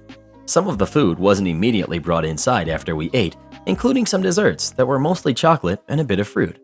I figured the food would probably be fine being left out for a little bit, and if not, it could just be thrown away. The food was covered too. After we ate, we went down to the small pond that's on my property for a little bit, probably half an hour or 45 minutes. It has a nice dock and a view of the trees and is a great place to spend some time. When we got back up to where the food was left, the neighbor's dog was on the table eating the food and had ripped the covers off. I got my neighbors and they apologized, but asked what the dog had eaten. I told them, and some of the food was toxic to dogs, chocolate, grapes, etc. They started freaking out and rushed their dog to the vet. Yesterday, they contacted me and asked if I would pay the vet bills. Their dog survived, but needed extensive care and had racked up quite a bit in vet bills. I offered to pay a quarter of the bills, but they wanted all of it because the food she ate was mine. I told them if they hadn't let their dog on my property, it wouldn't have eaten my food. They said that it had accidentally gotten out and they didn't mean to, and that I should pay all the bills. I then made a remark about how they should pay for the food the dog ate, but they weren't amused and got more upset. I told them a quarter or nothing, and they're still upset about it and want me to pay more. I did leave the food out though. Am I the jerk for not paying the full cost? Well, who do you think is the jerk? OP or her neighbors? Please let us know. I'm sorry your neighbors are so stupid, but I am glad the doggo is okay. And please don't pay anything for those vet bills. These idiots need to learn to keep their dog off your property. Karen buys a $900 necklace with my money. I'm male, 34, and my wife, who's 30, her birthday was a couple of weeks ago. She was very honest and vocal about what she wanted, and it was an SL buckled bracelet. I bought it for her, and it cost me $300 using my own account. We do not purchase each other's gifts using the joint account. Since money is tight, the gift broke my back, but still, I wanted her to feel appreciated on her birthday. I gave her the bracelet, and she was thrilled, said she admired it, and put it on right away. Later that night, and after the birthday celebration was over, I found out that my wife purchased a $900 necklace using my account. I asked why she bought herself a gift, knowing I already purchased her a gift, and asked why she had used my money. She nervously said she wasn't sure that I was going to get her anything for her birthday, and so she planned ahead and bought the necklace. She said that she used my money because, obviously, the gift is supposed to come from me. I was puzzled as she explained her reasons. I was mad. $900 was a lot to spend on a gift. Besides, I already bought her a gift, so this was unnecessary spending process. I told her since I did bring her the gift she wanted, then she needed to return the alternative gift she bought for herself. She refused and argued that I was being heartless and selfish to make her return her birthday gift. I insisted and told her I'd do it myself if she kept refusing. She said she will just return the $300 gift, but I said no, not the $300 gift that I agreed to pay for, and she should return the $900 gift I never agreed to let her have. She returned it after I pressured her and kept sulking, saying I'm a controlling jerk with no regard for her feelings on her birthday. She got her sister involved, and she ended up calling me a jerk for making money a priority over my wife's happiness. It's been 2 weeks, and she's still cold-shouldering me. Well, who do you think is the jerk? OP or his wife? Please let us know. Divorce exists for a reason, buddy boy. Sounds like you got a little more than you bargained for. I underestimated my mother. I haven't been on Reddit lately due to a personal matter with my girlfriend. Her only remaining grandparent was hospitalized. We left town together and drove a couple hundred miles to go and support my girlfriend's family. Because girlfriend and I have been together for so long, I'm rather close to her family.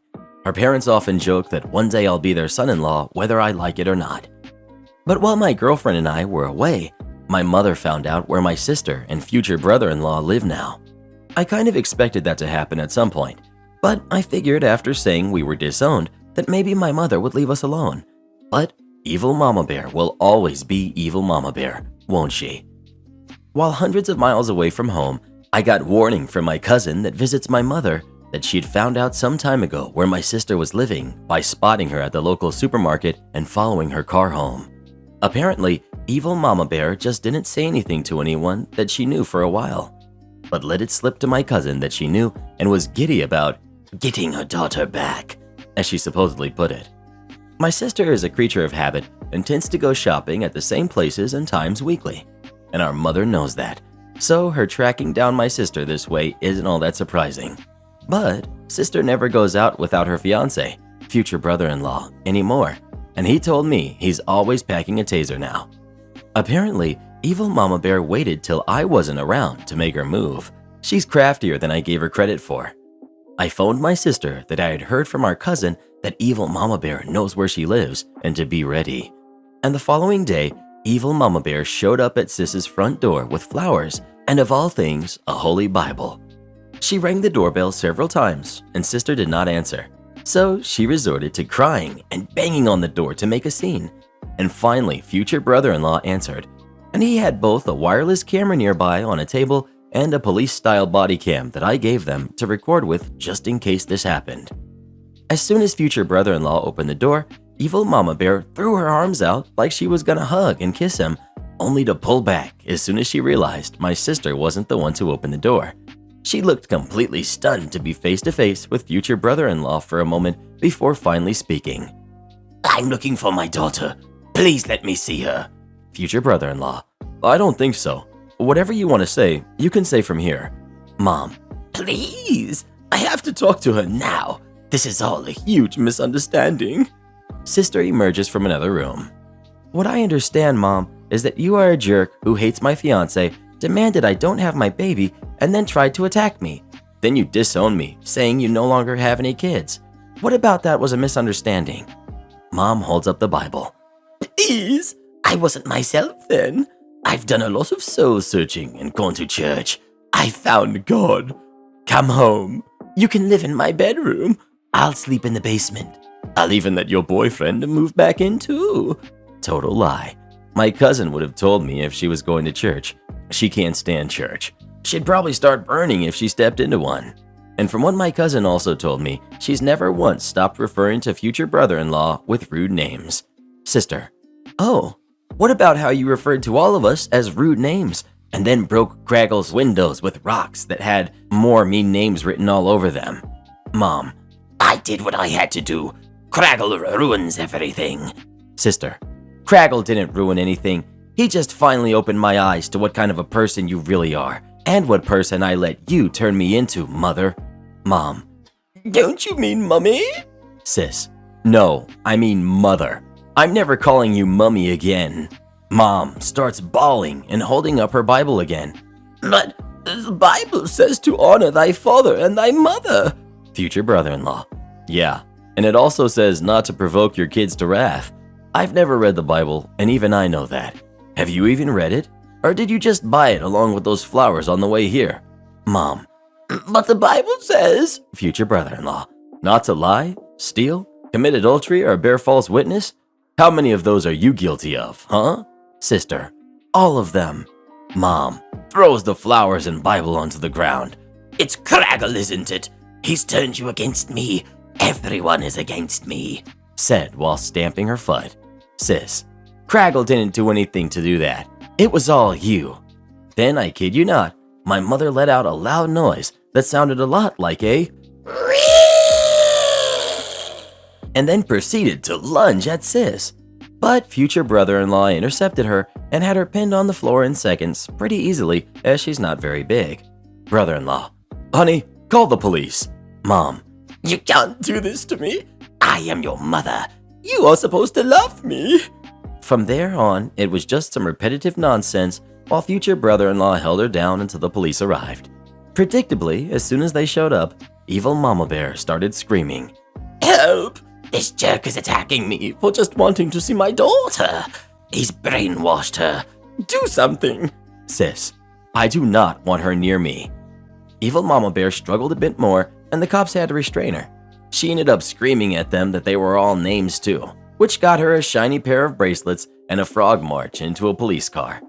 The police got a copy of the camera footage and then carted evil Mama Bear off to jail. Still waiting to find out how that one is going to go down. Future brother-in-law has mentioned possibly wanting to go after her for crime because of the names that she used. Sister threw the flowers into the trash, and future brother-in-law dropped the Bible that she had brought with her into a church donation bin. He said it looked like the kind you'd find in a department bookstore rack anyway. I still can't do a lot because I'm not at home, but sister and future brother-in-law said they are going to file for their own restraining order soon. Respect the schedule, kiddo. This story took place about 2 years ago, over the span of about 2 weeks. I work in a factory on an assembly line that makes car parts, and my boss at the time was stingy about meeting quotas and people respecting the schedule down to the minute. Let's call him Mike. Now for some setup. We'd clock in at 7 a.m., work 8 hours, and clock out at 3 p.m., breaks included. We had to do some paperwork both before we started production and after we ended it. Mike was up in our faces from day one about needing to be in at least 15 minutes before our shift started so we could clear the paperwork. The bus dropped us off at 6:45 a.m., and we needed to go to the lockers to change, so that was impossible. Begin production at exactly 7 a.m. and stop 5 minutes before 3 p.m., so we'd have just enough time to finish ending paperwork. But he, of course, had never done that paperwork himself and either didn't know or didn't care that it actually took closer to 20 minutes. Now, that paperwork was essential. If a shift didn't do it, they'd get chewed out by quality control.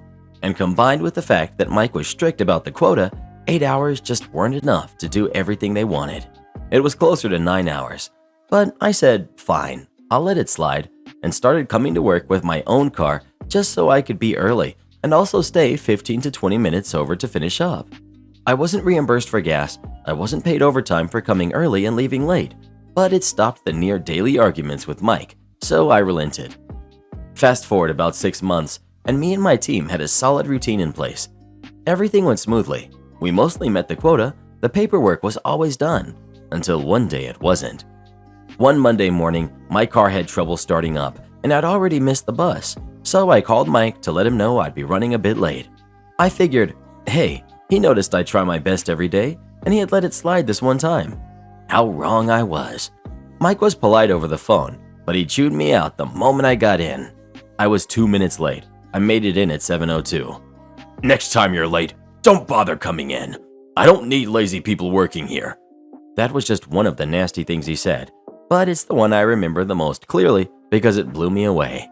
He used me being late to guilt trip me into working copious amounts of overtime that week, and I accepted just to appease him.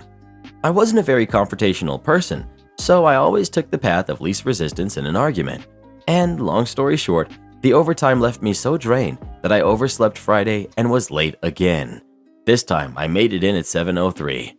I should fire you right now for this. I already gave you a warning Monday, was the first thing he said to me when I came in. Sorry, I was just too tired. I foolishly tried to defend myself. It won't happen again. Plus, I've been coming in early and leaving late for months. Can't you cut me some slack for 3 minutes? I didn't ask you to do that, He answered, which was a lie since he expressly asked us to come in 15 minutes early every day. Your shift starts exactly at 7 a.m. and ends exactly at 3 p.m., not a minute earlier or later. Got it, boss, I said, all giddy inside. The next week, I came in at exactly 7 a.m. and left at exactly 3 p.m. Production started at 7:20 and ended at 2:40 so I could do the paperwork. That, of course, affected our quota, and it didn't take Mike long to notice. We argued over that as well, obviously, but I reminded him of what he said earlier and it actually shut him up. He tried to get me to relent and start coming in 15 minutes early and leaving 20 minutes late again, but I just laughed and said, nope, not my problem. But this story doesn't end here, because of course Mike tried to pull more crap with me. He tried to get me fired for this, but it didn't fly with HR. His write-ups just bounced when he sent them further up the command chain. But he did notice something that I didn't. I clocked in a few seconds after 7. We used an electronic log with individual access cards. So he passed a new rule that he planned to enforce retroactively. Only full hours are paid. If you clock in or out too late or early, the hour gets cut. He came to confront me about that the following Monday, a few minutes after I got in. Hey, Exo, I noticed that you clocked in too late every day last week, so we'll have to cut 5 hours from your payroll, he said with a smug grin. This took me aback a bit because I'd never heard of that rule before and I saw others clocking in at the same time as me, so I just stared at him in shock. He clearly derived pleasure from this, thinking he finally bested me. I'd have my pay cut for my insolence. I also checked and found that you clocked in 5 seconds too late right now, he continued. So this hour will also go unpaid? I asked. Yup, he said, nearly ecstatic by that point. Awesome, I answered with a grin. See you at 8. I turned and left, grabbed a coffee and a sandwich, and I waited in the break room. Mike came after me 10 minutes later and finally apologized, asking me to return to work. So you'll pay me for this hour? I asked. No, you clocked in too late. Then I'm not obliged to work it, I said. Fine, it will be paid. Now get back to work, he relented. And the 5 hours from last week? I demanded. Because if not, I'll leave 5 hours early today to compensate. He looked like he was about to lose it, but he accepted. I got back to work, those hours were paid, and we returned to our normal routine of me coming in early and leaving a bit late. And Mike never bothered me for being late a few minutes ever again, though it was a rare occurrence. For the 2 years I worked under him, until he left, I still worked there. I was late maybe 3 more times, but he couldn't stand my guts and actively avoided me after that point. Am I the jerk for telling my entire family that my cousin's child-free wedding isn't 100% child-free? I need some insight to see if I'm in the wrong because I really don't feel like I am. I, 32 female, just received an invite to my cousin Alex's 30 female wedding. It stated on the invite that the wedding was child-free. I'm not new to child-free weddings, but what has me frustrated is the fact that there will be kids at the wedding. Alex plans on having her and her future husband, 33 male, his nieces and nephews at their wedding. I overheard her asking her sister if her niece could be the flower girl at a family get-together. This confused me because child-free means no kids, so I called Alex and asked. I told her and said that if her nieces and nephews are going, then my daughter, who's 5, similar in age to her nieces and nephews, should be allowed to go too. Alex said that only those in the bridal party are the exception and that she wants her nieces and nephews at the wedding. When I asked why they could come and not my daughter, she said it's because she knows her nieces and nephews are well behaved, so there will be no issues. She also knows her sister and brother-in-law's parents very well, and to top it off, she is a teacher who wants a day where she doesn't have to deal with the kids of others. She also said she is closer to them. I told her that her reasoning was ridiculous because child-free means no kids, including her nieces and nephews. Alex told me I was more than welcome to decline the invite, so I did. I ended up venting to my mother, married to Alex's dad's brother, and while she didn't agree with Alex, she said she could understand her feelings. However, my dad didn't like it and called her dad, my Uncle Mitch, asking why my daughter could not come. Mitch told my dad that it is Alex's wedding and she can do as she pleases. He also said cousins are not the same as nieces and nephews, especially since they are in the bridal party. My dad said since Mitch is paying for it, that he should talk Alex into allowing kids, but he declined and said that he and my aunt don't believe paying for the wedding gives them a say, and even if it did, he agrees with Alex. This upset my dad, since he then told other family members. Now several members are upset that Alex and her future husband's nieces and nephews will be there, but no one else is allowed to bring their kids. We have a fairly large family, and we all watch each other's kids, so finding childcare will be difficult. Most of the family say it's Alex's wedding, and her reasons make sense, but I and some of my cousins are refusing to attend. Alex doesn't seem to care one way or the other. One cousin told Alex she was bringing her kid anyway, to which Alex said, "Make sure you wear sneakers so it's easier on your feet as you're escorted back to your car," which is how we found out she's having the security guard from her school checking the guest list and that he knows to not let any kids in. Am I the jerk? Well, who do you think is the jerk? OP or Alex? Please let us know. Bruh. Sir, you're in the backblast area. This happened 20 years ago as I went through basic training and AIT for the Army in 2001. Man, writing this makes me feel old. The summer of 2001, I graduated high school and enrolled in the Army. I shipped off 2 days prior to my 19th birthday. I arrived at Fort Knox, Kentucky on my birthday, and what a pleasant present that was. Drill sergeants can be malicious compliance animals, as they are in the epitome of by the book and doing what you are told. Fast forward, we are in our BRM phase, basic rifle marksmanship, and after the depressing start of going into heck on my birthday, basic training actually started being fun, and BRM was no exception. Being raised in a farm, I already had the basic concepts down, and though I was not a natural, I was pretty decent when it came to shooting the pop-up targets. Qualification day came, and with basic training being one big competition between everything from squad members to platoons and even companies, the drill sergeant decided to sweeten the pot and give the 2 top qualifiers the prize of shooting off an AT-4. Think bazooka, but smaller. We were all excited and did our best. Several people shot 40 for 40, and they had a shoot-off for the top 2. I only managed 32 out of 40, but was still happy. The 2 winners are declared, and we gather around for safety brief and instruction block on how to use these.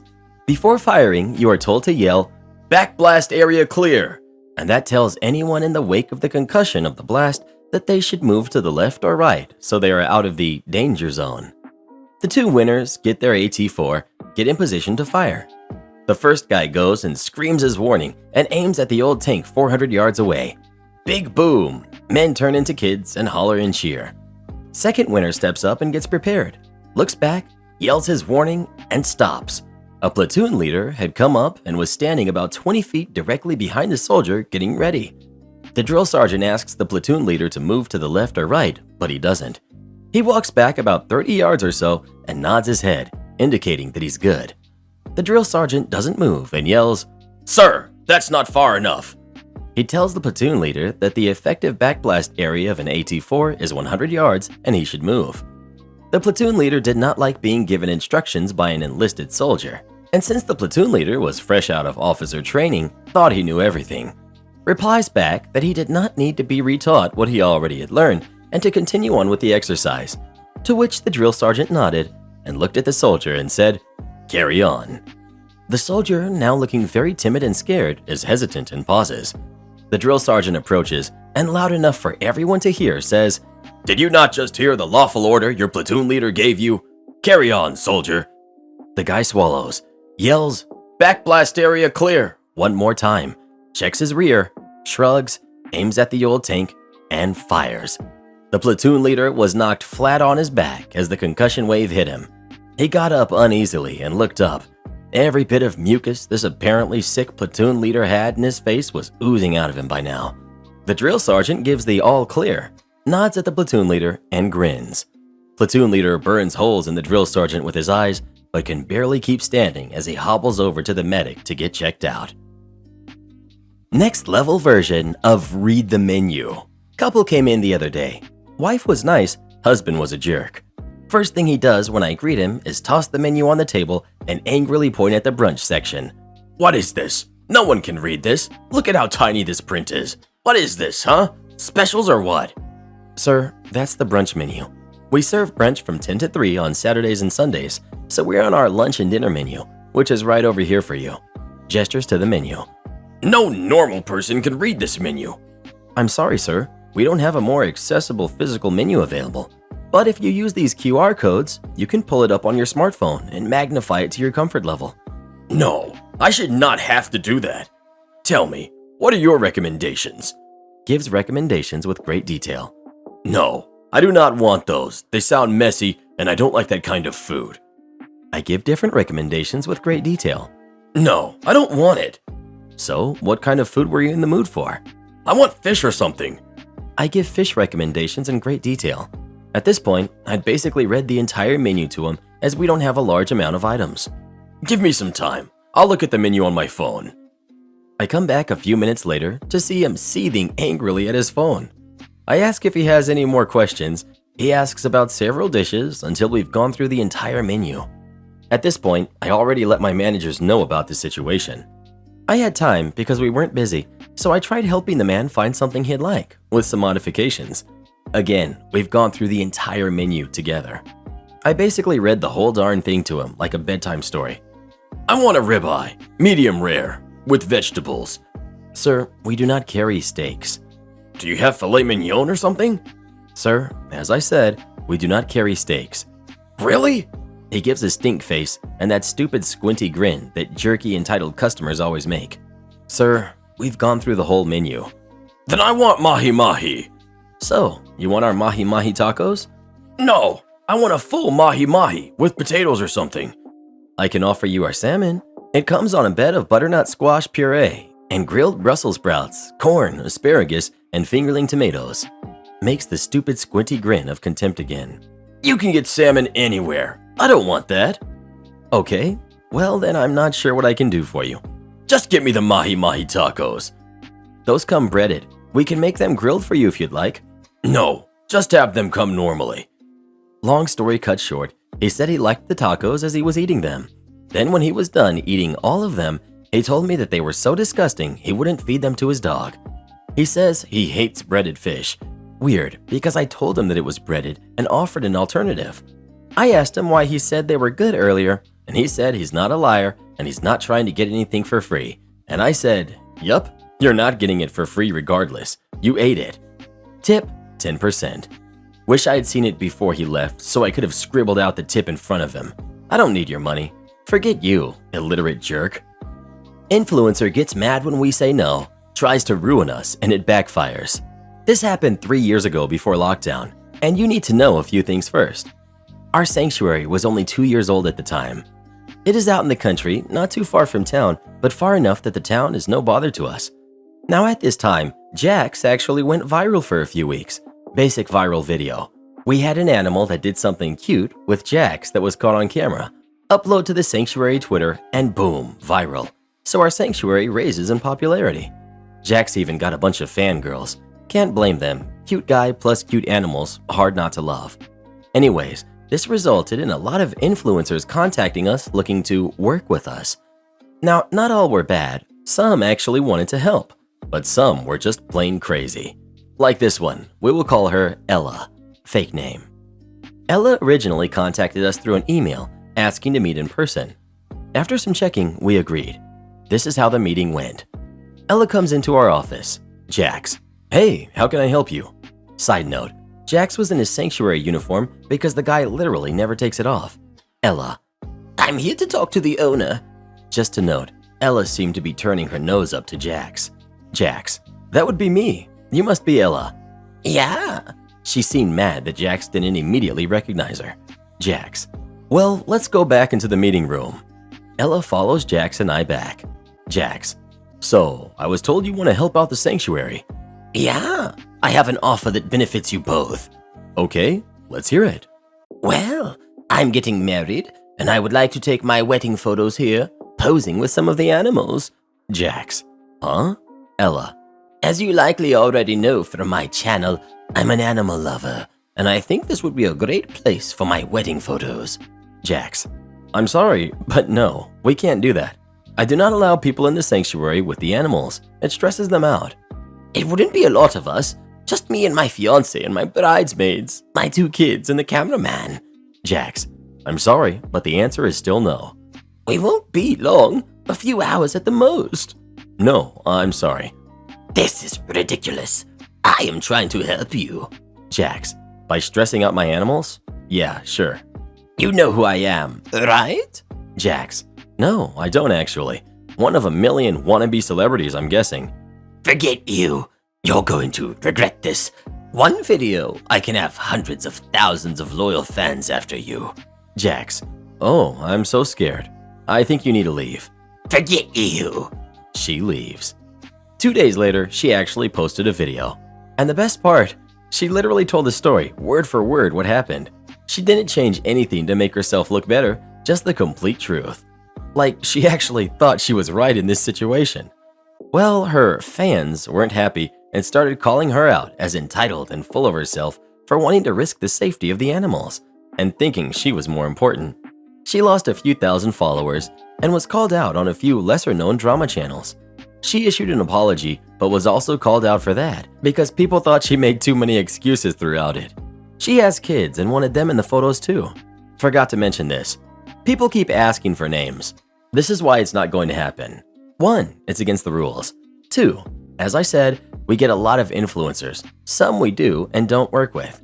I will not be revealing any names, as I don't want to risk bringing trouble to the sanctuary. People will sue over anything nowadays. Am I the jerk for not giving up my man cave to accommodate my mother-in-law? My wife and I got married 4 years ago. She had 2 kids from a previous relationship, now 8 and 10, that she has full custody of. Their dad is not much of a figure in their lives. I inherited my parents' house when they passed about a decade ago, and since my wife and her kids were living in an apartment, we decided it would be easiest if they moved into my house after we got married. The kids now have their own rooms, there's a yard for them to play in, we got a dog. It's been really nice. About a year ago, my wife's dad got sick and passed. It's been hard on a lot of her family members, but especially her mom. A few months ago, my wife brought up the idea of having her mom move in with us so that she wouldn't be alone. I was very hesitant since her mom has her own health issues and adding another adult to the house changes the dynamics of the household completely. After a lot of discussion and pressure from my wife, I finally opened up to the idea, but there are still roadblocks. The biggest being that we do not have a spare bedroom for mother-in-law. My wife's idea is to make the basement a kind of mother-in-law suite. However, I've spent the last decade turning the basement into my man cave. Think bar, pool table, poker table, big screen TVs, etc. I did a lot of the work myself, and I'm pretty proud of it. I told my wife that it's pretty much a non-starter for me to give up that space, as it's something I've been working on for a long time, since before I even met her. My solution is to have the kids go back to sharing a room and mother-in-law gets the other bedroom. My wife said that her kids have gotten used to having their own space, and she won't force them to give that up. I asked her why it's okay for me to have to give up my space, but not anyone else. I told her I'm the one who is gaining nothing from having mother-in-law moving in. Mother-in-law would get to be around family. My wife gets her mom close, kids get their grandma, and I would have to give up something that I worked long and hard for. Doesn't exactly sound like a sweet deal for me. She called me a selfish jerk and told me that I'm being ridiculous and stubborn. She told me that this is now her house too, and she's not going to make her kids sacrifice their space when we have a perfectly good space that mother-in-law could use. I told her that the basement is the one place in the house that I do not want changed under any circumstances, no exceptions. We've been fighting about this for weeks, with neither of us willing to budge. My wife is getting more and more hostile towards me, and our relationship is suffering. Do I just need to bite the bullet and give up my space? I think I'm already giving up a lot by allowing mother-in-law to move in with us, but am I being a jerk about this? Well, who do you think is the jerk? OP or his wife? Please let us know. If I tried to get Reddit boy to do something like this, my entitled butt would be out on the street. You got that right. My niece has been getting paid to spy on me. I broke up with my ex after I found out I was pregnant because of how he behaved when I told him. I was living with him at the time, so I moved in with my brother and his family until I could find my own place. My pregnancy has been extremely rough, and my ex wouldn't leave me alone, so my sister-in-law insisted I stay with them for the duration of my pregnancy so that they could make sure I was okay. My brother has a 15-year-old daughter called Amelia. We're very close since I used to babysit her all the time when she was younger. My sister-in-law found out that Amelia has been sending my ex information about me since I moved in with them. When I asked Amelia why she would do something like that, she started crying and said she did it because she overheard me telling her parents that I missed my ex and that when he first asked for her help, he said the same thing to her, and that he was just worried about me and the baby, so she thought she was helping us. My brother was upset and yelled at her for what she did and made sure she showed us her phone to see what she had sent to him. From the messages, we found out that she was giving him information, pictures, and videos of me in exchange for money. My brother ended up making her give me all of the money she made from spying on me and grounded her. A few days later, it was just me and her home. She came up to me and begged me to give her the money back because she was saving to take these expensive art classes that her parents couldn't afford. She kept saying she was sorry and that she didn't do any of this to hurt me. I ended up telling her I wouldn't give her the money back, which made her cry again.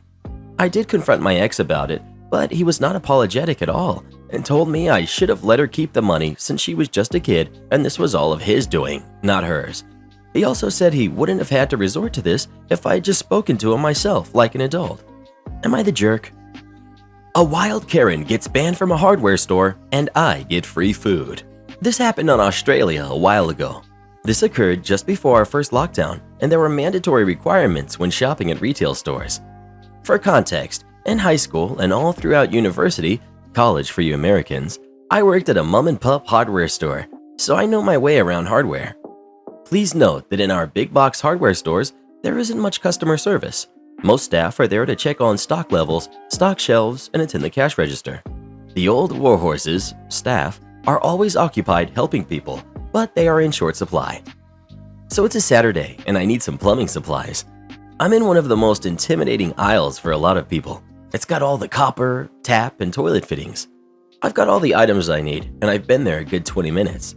I can see an older gentleman struggling and trying to work out what he needs. I catch his eye and he waves me over enthusiastically. I grab what he needs for a leaky cistern and instruct him on how to install it. He thanks me and he leaves. As I'm about to leave, another old gentleman waves at me and asks me for help. I show him a direct replacement for his tap washes, but then proceed to show him a ceramic fitting that basically makes sure he never has to replace washes again. He balks at the price, but I convince him to get it.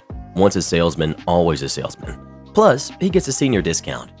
As I'm about to leave with the gentleman, a wild Karen appears from behind me, silent as a mouse. But mousy she is not.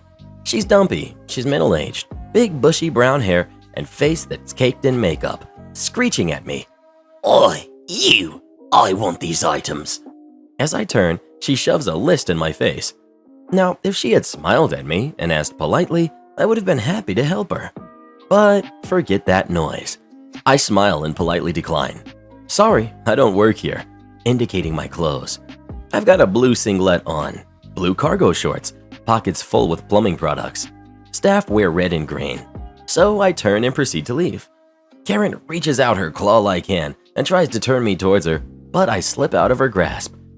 You helped him? Indicating the old fella still standing next to me. You work here. Don't lie to me. She screams. Ma'am, I don't work here. I attempt my best withering gaze. I'll let the counter know you need help and they will send someone along. I make a hasty retreat with the old gentleman. Karen's hot on my tail, screaming at the top of her lungs, calling me some really inappropriate names and saying that I'm a jerk, besides other things. I've ignored her and I think this has infuriated her even more. She tried a couple of times to get a hold of me, but I've struggled it off, once of which she loses her footing and trips. This enables me to get the heck out of Dodge. I can hear her lumbering along on my heels, screeching like a velociraptor. A member of staff, let's call her S, intercepts Karen and asks her to stop screaming. Karen points to me and starts ranting about me, calling me names, making up a story about me being rude and assaulting her. Clearly, as soon as she says assault, the situation has now escalated and she's in for a very big surprise. S turns to me and rolls her eyes. She knows this is going to be a long one. I do too. I turn to the old gentleman and tell him to get in line because this is going to be a while. He tells me it's fine. I'll need a witness. My heart bursts a little. So security gets called. I have a quick conversation with the manager and relay the events that have unfolded. The old man relays the same thing. I also indicate that there are multiple security cameras around the place. I ask the manager if she can remind Karen that there are multiple security cameras around. Police get called anyways, and unlucky for her, no time to recant, there is already a patrol car in the parking lot. They just had lunch. They isolate us, me, the old fellow, and Karen, and do a quick interview. So I'm chilling in the office, 60-ish minutes. Officers come in and have reviewed the tapes and ask if I want to press any charges. I declined and they let me go. Manager is waiting for me and walks me to the checkout. Lets me know Karen is getting a lifetime ban. Didn't know they even did that. I pay for my plumbing supplies with a trade discount. As I'm walking to the exit, I see old fella sitting on the bench. He gets up and asks me if I want a sausage. We have a good laugh over sausage with onions and a Coke. I offer to come over and fit the tap washes for him, and we organize a time for tomorrow morning for me to drop by. He actually only lives a street away from me. As I'm getting in my car, Karen emerges with the cops and the manager. She looks distressed, at least she's not in cuffs. I know she's not got many options, so I drive by as she's talking to someone on the phone and wind down my window. Hey, see across the road, the sign that says the name of the store? They're a trade plumbing supplies store. If you go there and don't be a jerk, they will have everything on your list.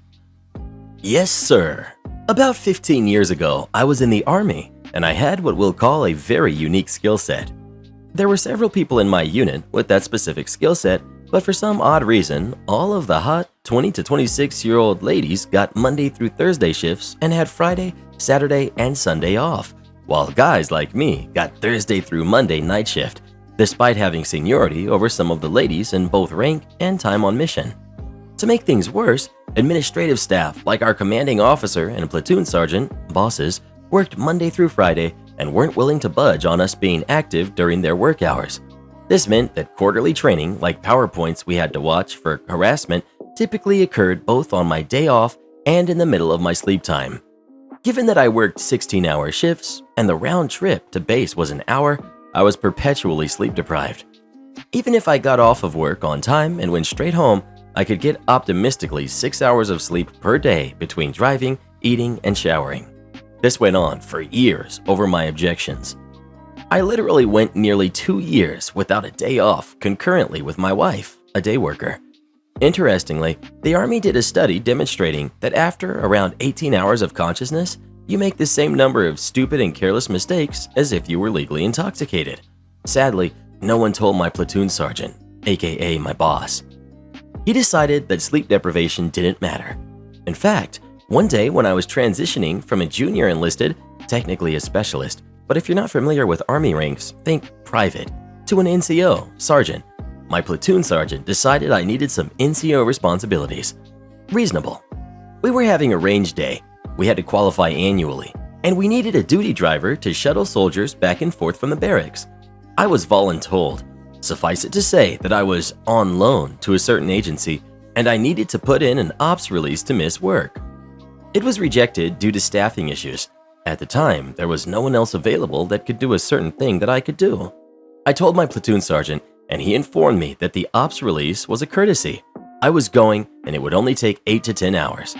But Sergeant, I tried to explain, I worked 16 hours straight leading up to the start of this driving, and I'd have to work another 14 straight hours at the end of it. On top of that, as driver, I'd be driving soldiers down winding roads I'm not familiar with in a van bigger than anything I've ever driven before while half asleep. Then, at the end of what would be a 40-hour shift, I'd need to drive 30 minutes to get home. Does that seem safe? Safe? Specialist, do you think the soldiers overseas are safe right now? As I said, about 15 years ago. Well, no, but at least they're getting hazard pay. You're dismissed, Specialist. So, I mean, what could I do? I only fell asleep twice while driving, and both times were at stoplights. I also made every single passenger aware of my sleep situation. Keep in mind, I was already sleep deprived coming into this, so they made sure to chat with me, bring me coffee, and do other things that decreased their chances of getting hurt that day.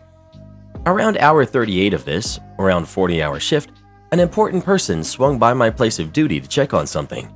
I was literally standing up, leaning against a cubicle, eyes basically asleep, with 4 empty quad coffees. If Starbucks had a size above venti, it would be quad. Sitting on my desk, per tradition, there was an NCO with the officer. I got chewed out backwards, forwards, sideways, upside down, and in dimensions I was not hitherto aware of. By military protocol, the NCO beside the angry officer did the chewing out. He threatened me with the actual dereliction of duty charges as well. This ended with, "Now explain to me, Specialist, why on God's green earth you think it's okay to sleep on duty?" So I explained to him that I was literally semi-conscious on my feet.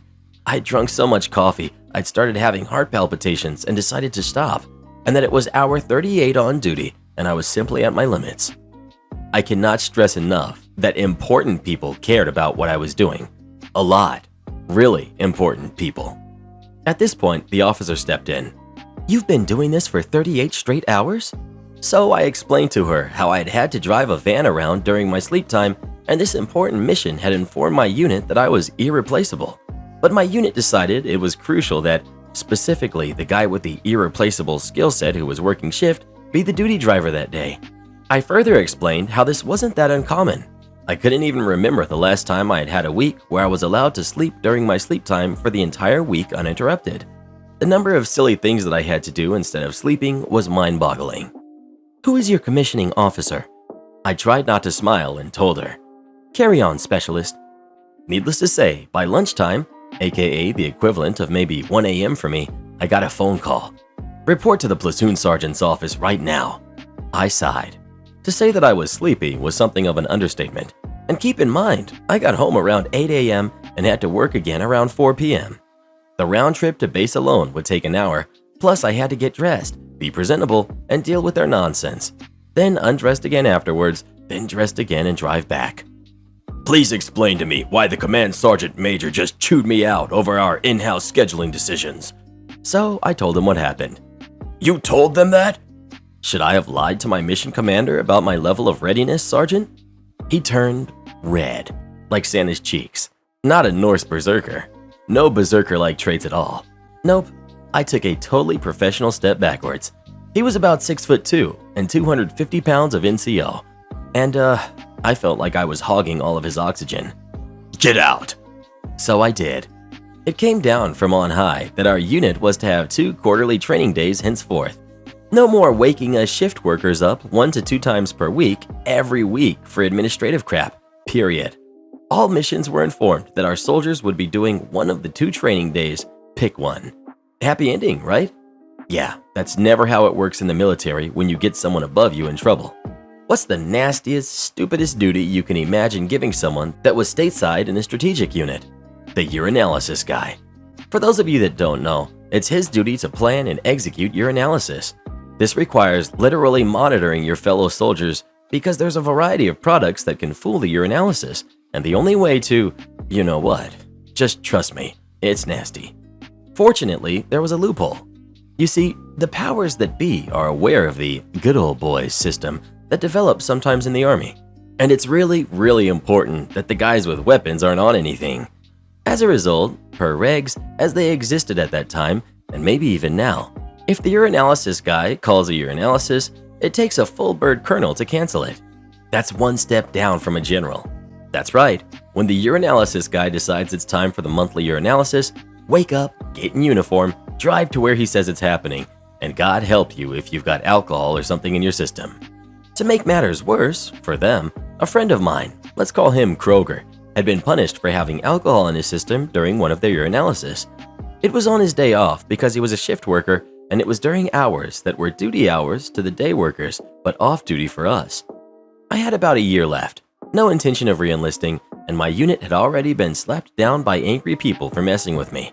Let's do this. Malicious compliance time. Imagine this. It's 11 p.m. on a Friday on a long weekend. Long for them, not me. You see, shift workers didn't get holidays off unless we took leave, and I needed mine for family time, like Thanksgiving and Christmas, because without it, I'd have been working every single holiday. The mission must go on after all. Now, anyone that's ever seen an army movie knows that Joes like booze, and anyone that's ever had to deal with a urinalysis knows that they can detect alcohol. Mind you, being a urinalysis guy is a big deal. You're on legal orders and everything, entered into Big Army's database.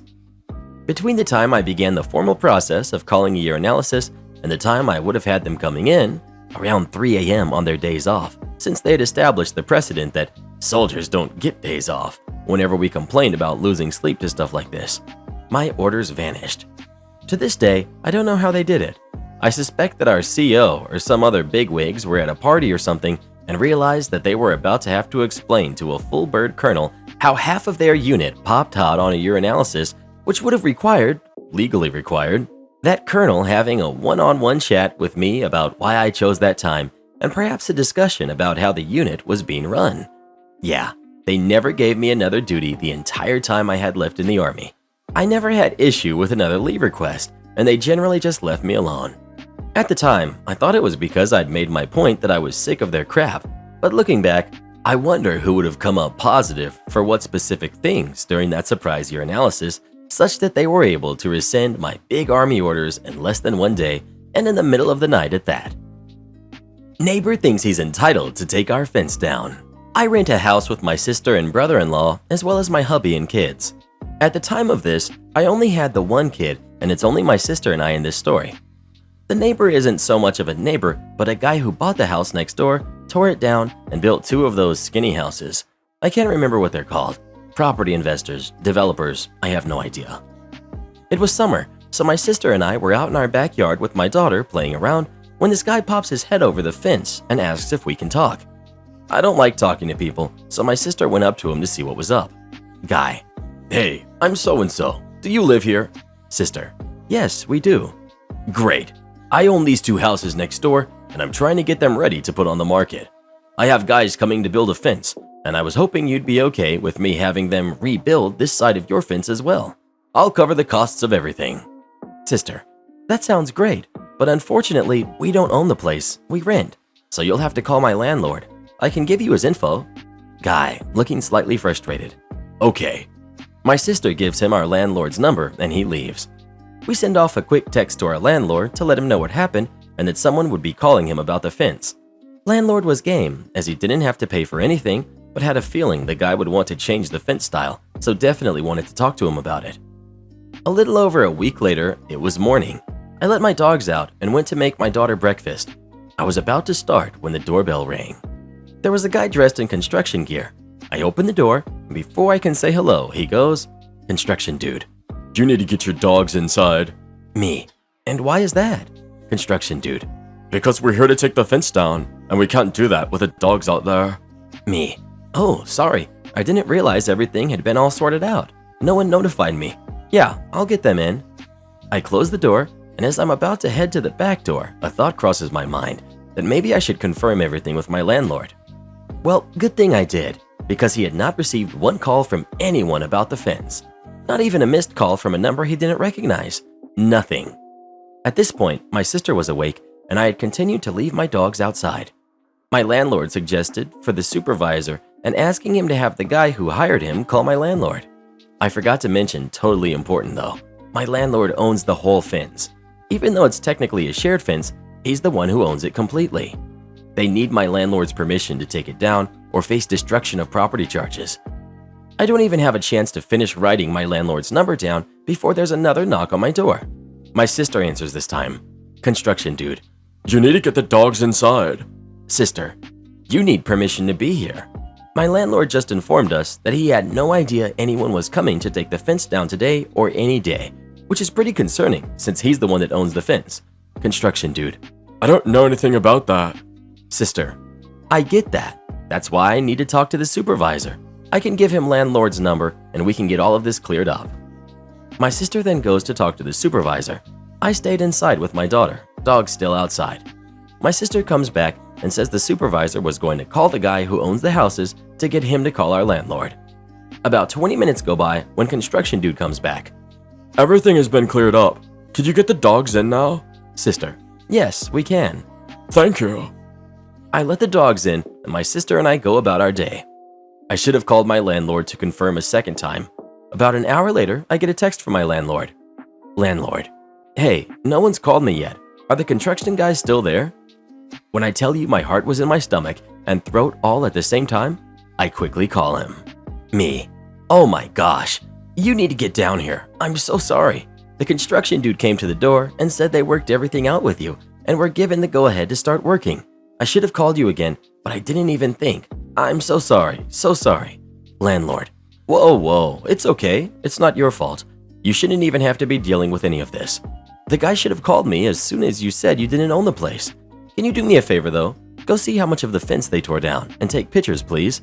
Me: "Yeah, I can do that." Landlord: "Awesome. Send them to me as soon as you have the pictures. I'm on my way. I then go out back to have a smoke and pretend I'm playing on my phone while getting pictures.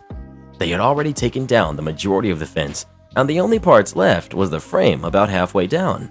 I sent the pictures off to my landlord, then went inside to wait till he got there. Now, reader, if you haven't already figured out, my landlord is a super calm guy. He knows his laws and knew this was going to go his way no matter how it played out. When he got to the house, he walked up to the supervisor with a smile on his face. Everything that follows was told to me by landlord after he was done talking.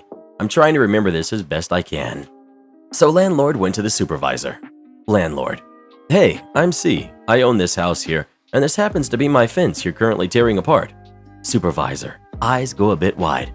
Oh, we had permission to… Landlord: No, you had permission from no one.